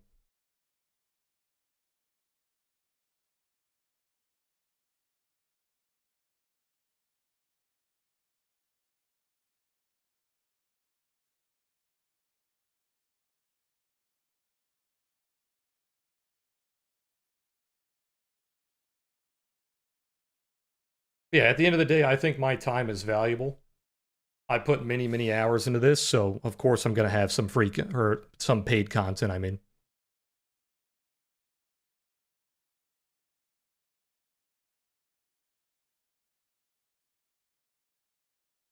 my goal is, by the way, keep an eye on VWAP here, going back into a lower rotation. It has failed this lower rotation every single time. We will see if it fails this time around. Lower rotation going into 47, possibly 41. But yeah, my goal with my paid content is, like I always say with you guys, start out with a live stream, start out with my free content. If it has helped you in your trading and you're making money trading and you want to take it a step further, or you just want to show your appreciation, you can spend your money on my paid content, right? And hopefully you make enough money from the value from my paid content that it's paying for itself, right?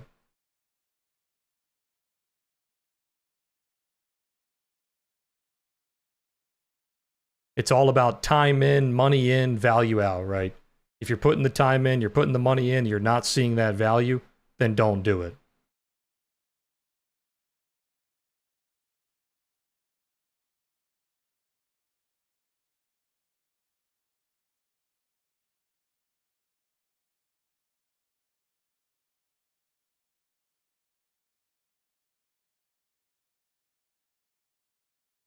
If you guys are new here, I don't overly commentate when we are in a D-shape chop, when we are in inside bars, because I don't trade stuff like this.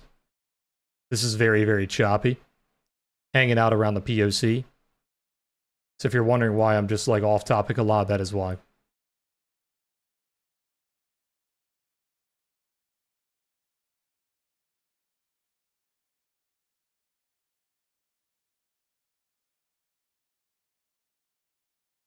Yeah, Lee, I appreciate that. Sorry, I misunderstood your message.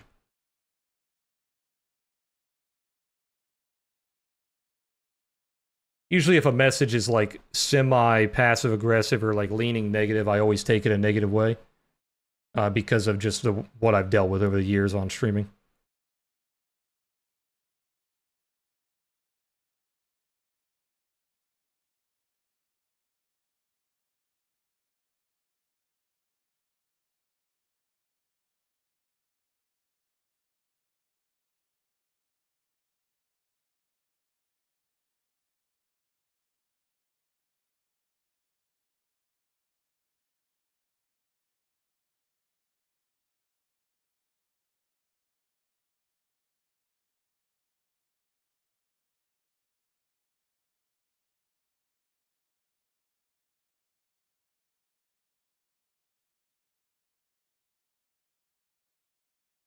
Usually, kids. I wouldn't say it's kids. I think it's just people that are probably losing money trading, and trading is very emotional. But I think when people lose money, they want to take it out on somebody else or blame somebody else. And live streamers are just the easiest one to take it out on. I actually have like very, very few younger viewers. I have no viewers under 18 because YouTube won't push trading content to people under 18, which is good. My viewership from like 18 to 25 is extremely minimal. It's like, I think it's like less than 10%. Vast majority of my viewers are from 25 to like 45. And I even have a large percentage above 45 as well. My stream does not cater to younger people. It's a very boring like type of streaming, right? Younger people like more exciting content. They like the TikTok style or like the talk about your P&L, talk about your Lambos and stuff. My stream doesn't cater to that, so my audience is much older. So usually when people are being negative, it's just because they're losing money and they're trading and they're emotional.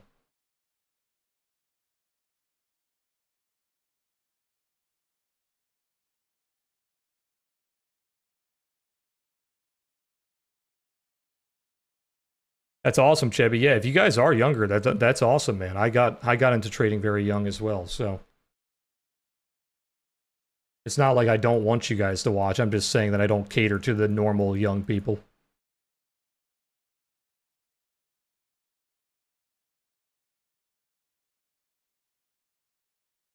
Especially with the prevailing the explosion of like sports betting and binary betting, like Kalshi and stuff like that. I think more young people are being pushed in towards kind of like gambling instead of trading. They're being pushed into the sports betting and all the other types of betting.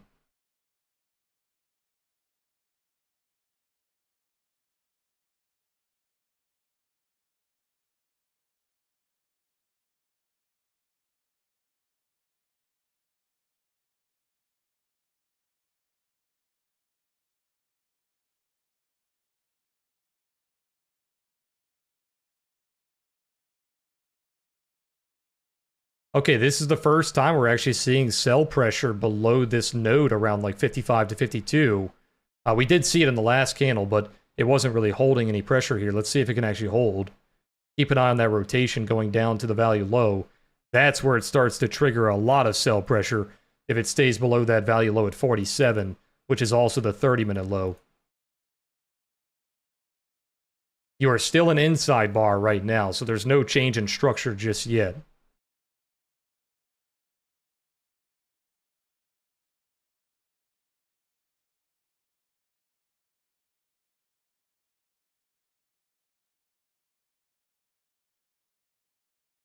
Right now, the only type of trades that you are taking in a D-shaped balance are the rotation trades. So the sell rotations have given you your VWAP target or like your middle target each time, but they have not given you your value low target. And you've had no buy trades because it has not tested the value low. So the only rotations you've had are the half rotations from the top side.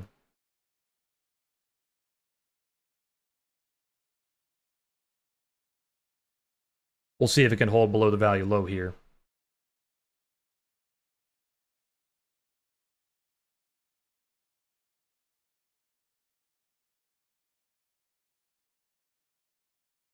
Not exactly, David. It's not like it's more of like Confluence, where I look at it on multiple time frames and I see if it's happening on multiple time frames at once. I will say the higher the time frame it's happening, the stronger it is. So like if it's happening on a 30-minute, that would be better than if it was happening on a 1-minute. But if we're seeing purple shading on the 1, the 5, the 15, the 30, and then you start seeing pivots on like the 15 and 30, that's pretty good, right?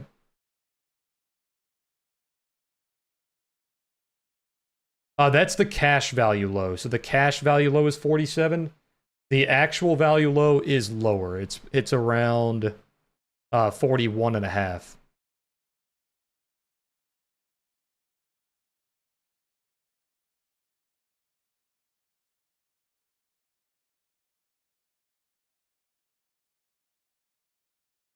Hey, Murad, appreciate you finding the channel, man. Welcome to the channel.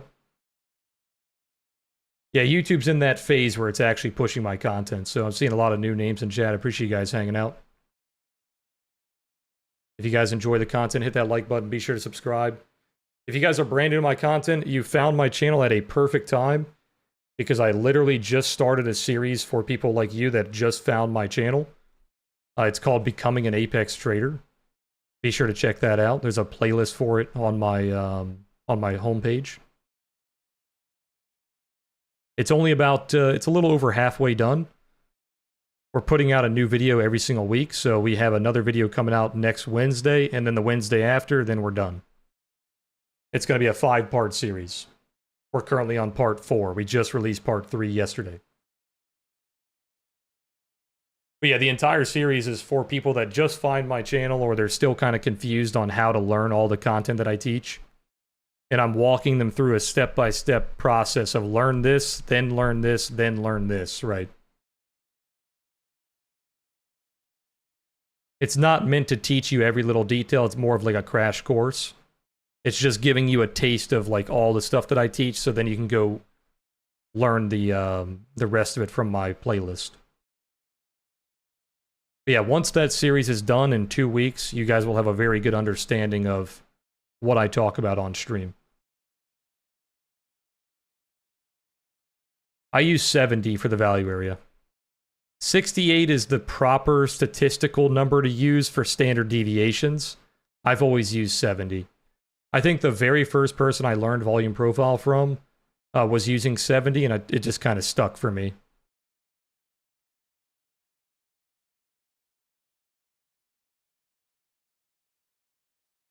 Keep an eye on session VWAP here on ES at 48. You are finishing the rotation on the cash profile.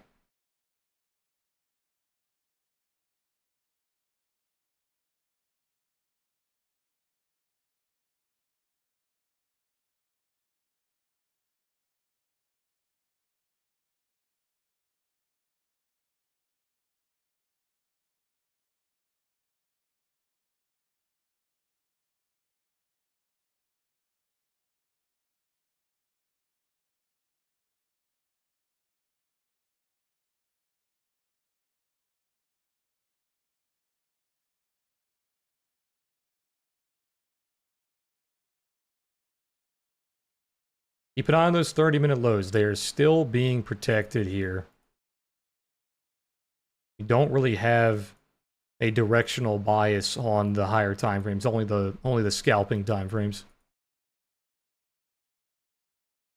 Yeah, the goal with the new series is once it's over, you can watch my live streams and understand like at least like 80% of what I talk about.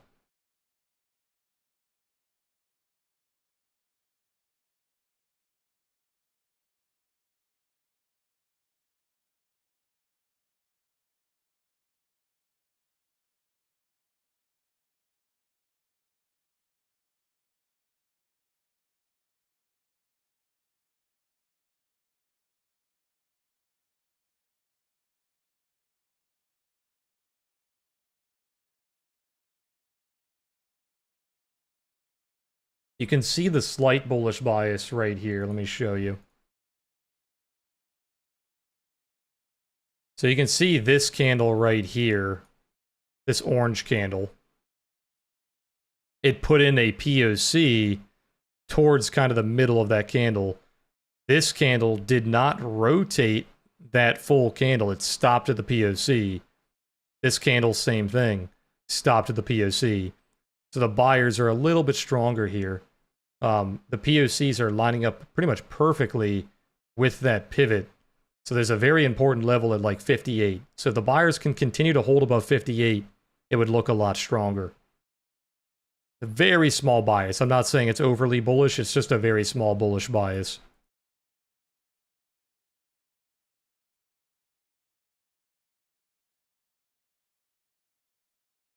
They finally finished a lower rotation to that value low.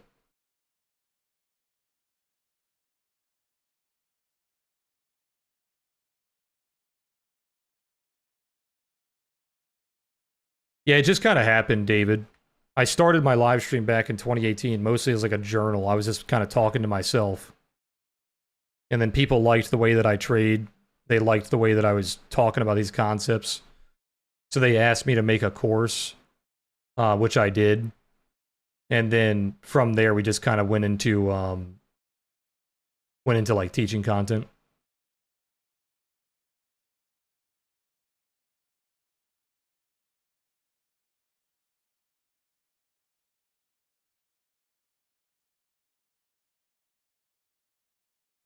I don't think so. I don't really know if I talk about the cash profile stuff on the order flow series. The order flow series is mostly about the charts that you see in the middle. My cluster charts. The volume profile stuff is mostly in the volume profile videos. I think I do still need to make a specific video talking about all the different profiles, like the morning, the afternoon, the overnight, the full session, the cash. I don't think I have a specific video on all that. I'll put that on my list for after the series is over.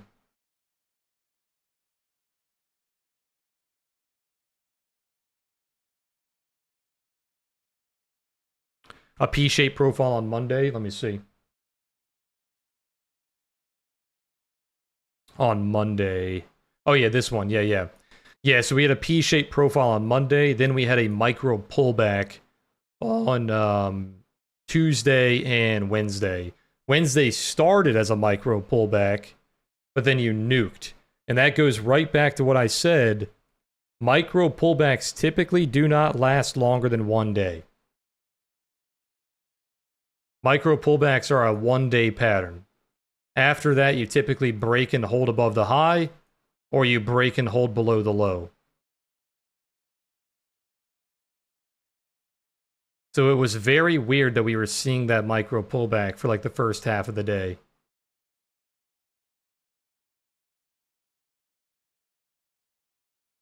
I'm going to talk more about that on next week's video. I was going to talk about it in a candlestick video, but I think you need the volume profile as a bonus to teach that concept. Looking at just the candle is not really enough.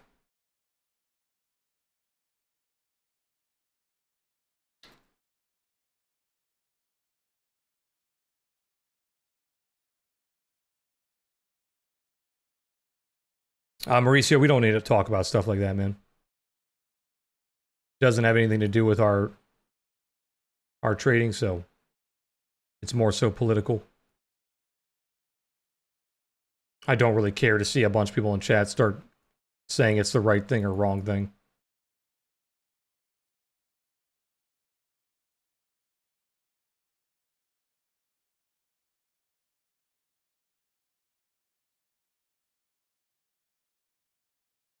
Another thing I'm really tired of with the whole internet and chat thing is just the constant arguments about shit like that.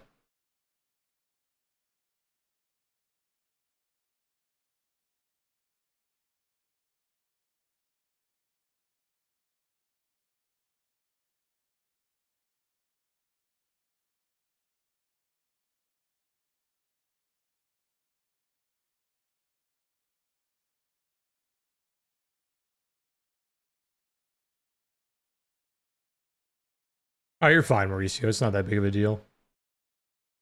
I know it was a headline that just came out, so people are interested in it.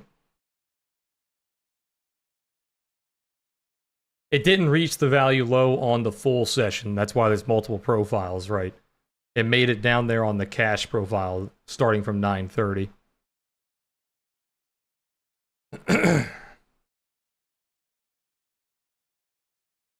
I used to allow it more, like not just the politics, but like people to kind of go back and forth, like arguing about whatever they want to argue about. But the problem with the internet nowadays, and I'm not going to get into this long-ass rant, this will be the last thing I say about it.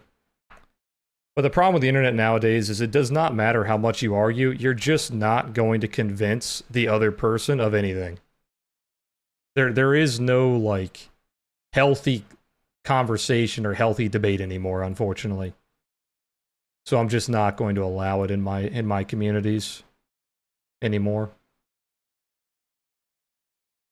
People are very, very stubborn nowadays, and they do not want to concede anything. So allowing it is just pointless.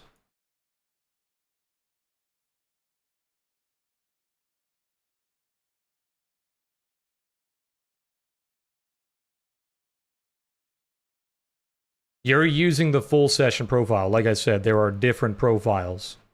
There are ones that start at 9:30, which is the cash profile, and there's one that starts at 6 p.m. Eastern the prior day, which is the full session.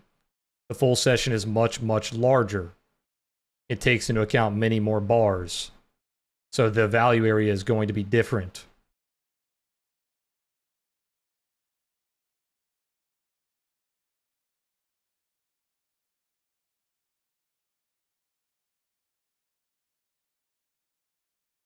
Healthy debate and healthy argument is great, but it's just not for this this channel or this community. We're just here to trade and make money, right?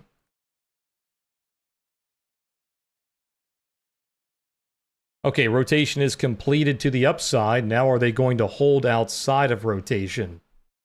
This is the first time we've taken out the value high in quite a while, and it's quite aggressive as well. They are breaking that value high with a decent amount of buy pressure here. They do need to hold above like 61.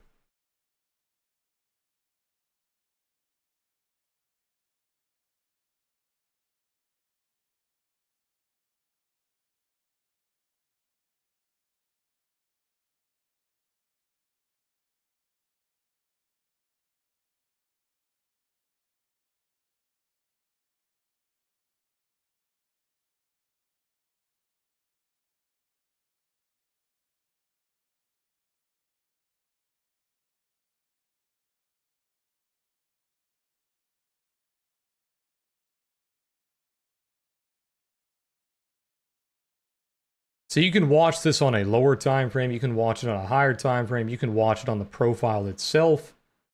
But what you are looking for when you're starting to break out of these like value ranges is you want to see that value shift, right? So we keep seeing these tails, we keep seeing this failure of value on these highs. So when we are breaking above those candles, we need to see that value shifting and being protected by quite a bit. We want to see that value building up above those highs, and when they rotate that value, it needs to be biased to that side of the breakout. So in this case, the breakout is bullish, so you would want to see the bias on that node being bullish, where they are protecting it on the buy side and pushing it higher, right? Many ways to see that. You can watch the DOM, you can watch the profile, you can watch the delta chart. Many different ways, right?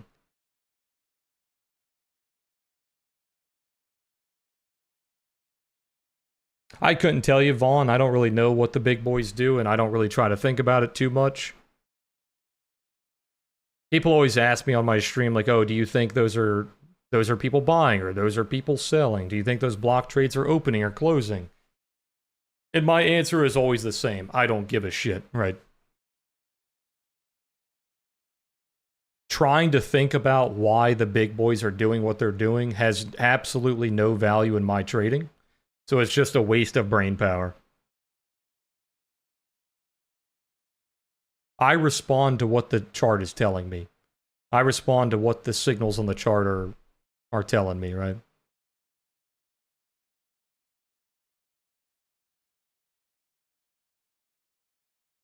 Marcus, I used to do that. And I am going to do recaps more after this series is over.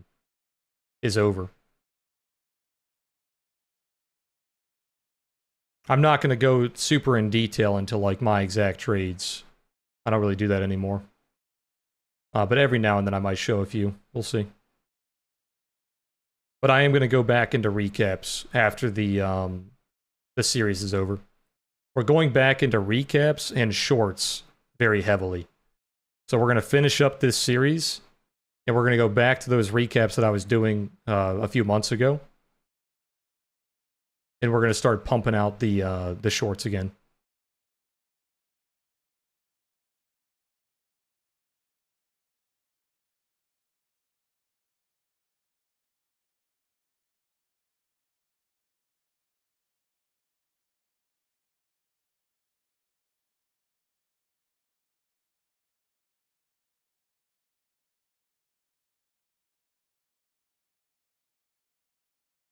Yeah, the block trades are a great example of what I was saying. The block trades, they'll come in red or green based on how they're hitting the tape. That does not mean they're overly bullish or overly bearish. We don't know until they are being reacted to. A great example is that block trade that we quite literally just saw. We had a block trade come in at 62, and then look at our price. We're nuking, right? Well, in a scalping sense, we're nuking. So if you saw that block come in, that is a buyer block, right? It is a bullish block the way that it's coming in on the tape. So if you saw that come in and you're like, oh, it's bullish, let me just press the buy button, I'm going to follow that block. You're instantly losing 5 to 6 points. We need to see how they are responding on the chart. I talk about this in my block trade video. Okay, so what I just said about value. We talked about finding that value, protecting that value, seeing that bias on that value. You do not have that bias. The buyers are not protecting that value. They are sweeping it. They are nuking it.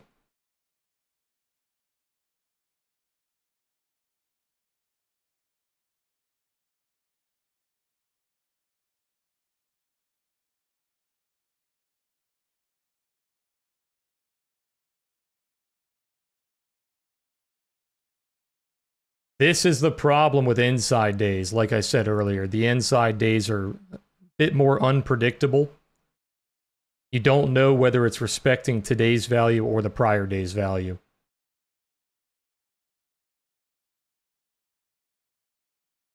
That's why micro pullbacks are so hard.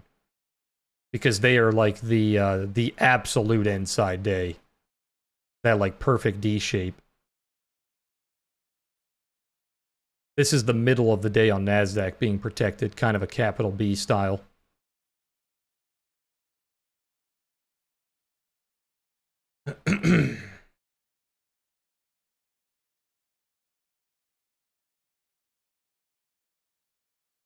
But alright guys, I'm going to call it there. I appreciate you guys being here as always. I will be streaming tomorrow, same time as always, around the New York Open.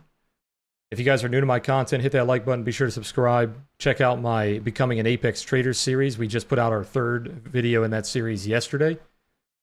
I think at this point we have like 5 videos, because we have the 3 and then we have the 2 Q&As. So be sure to check that out if you guys are new. We'll have another video coming out next week on volume profile. Then after that, we'll have order flow, and we'll call it a series. And then once we have all the videos out, we will be doing our giveaway for the laptop, probably in the start of November. Speaking of the giveaway, Apex announced their new sale today, so 80% off. You can use code BREW. If you do use my code, be sure to keep those receipts, send them to my email. Just follow the giveaway stuff. Go watch one of the videos in the Becoming an Apex Trader series. At the beginning of the video, I show you all the giveaway information.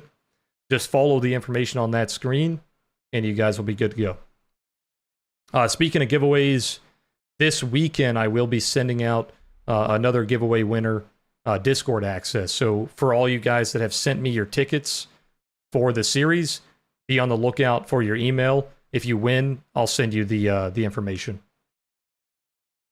But alright guys, if you're in Discord, I'll see you guys there. If you guys are not in Discord, I'll see you guys tomorrow. Be careful trading today, guys. It is a inside day. We're getting a lot of chop on that cash profile. We are getting a lot of... it's kind of D-shaped balance, those rotations, right? My stream lags by about 1 minute. That's on your side, my guy. My stream has a 6-second delay.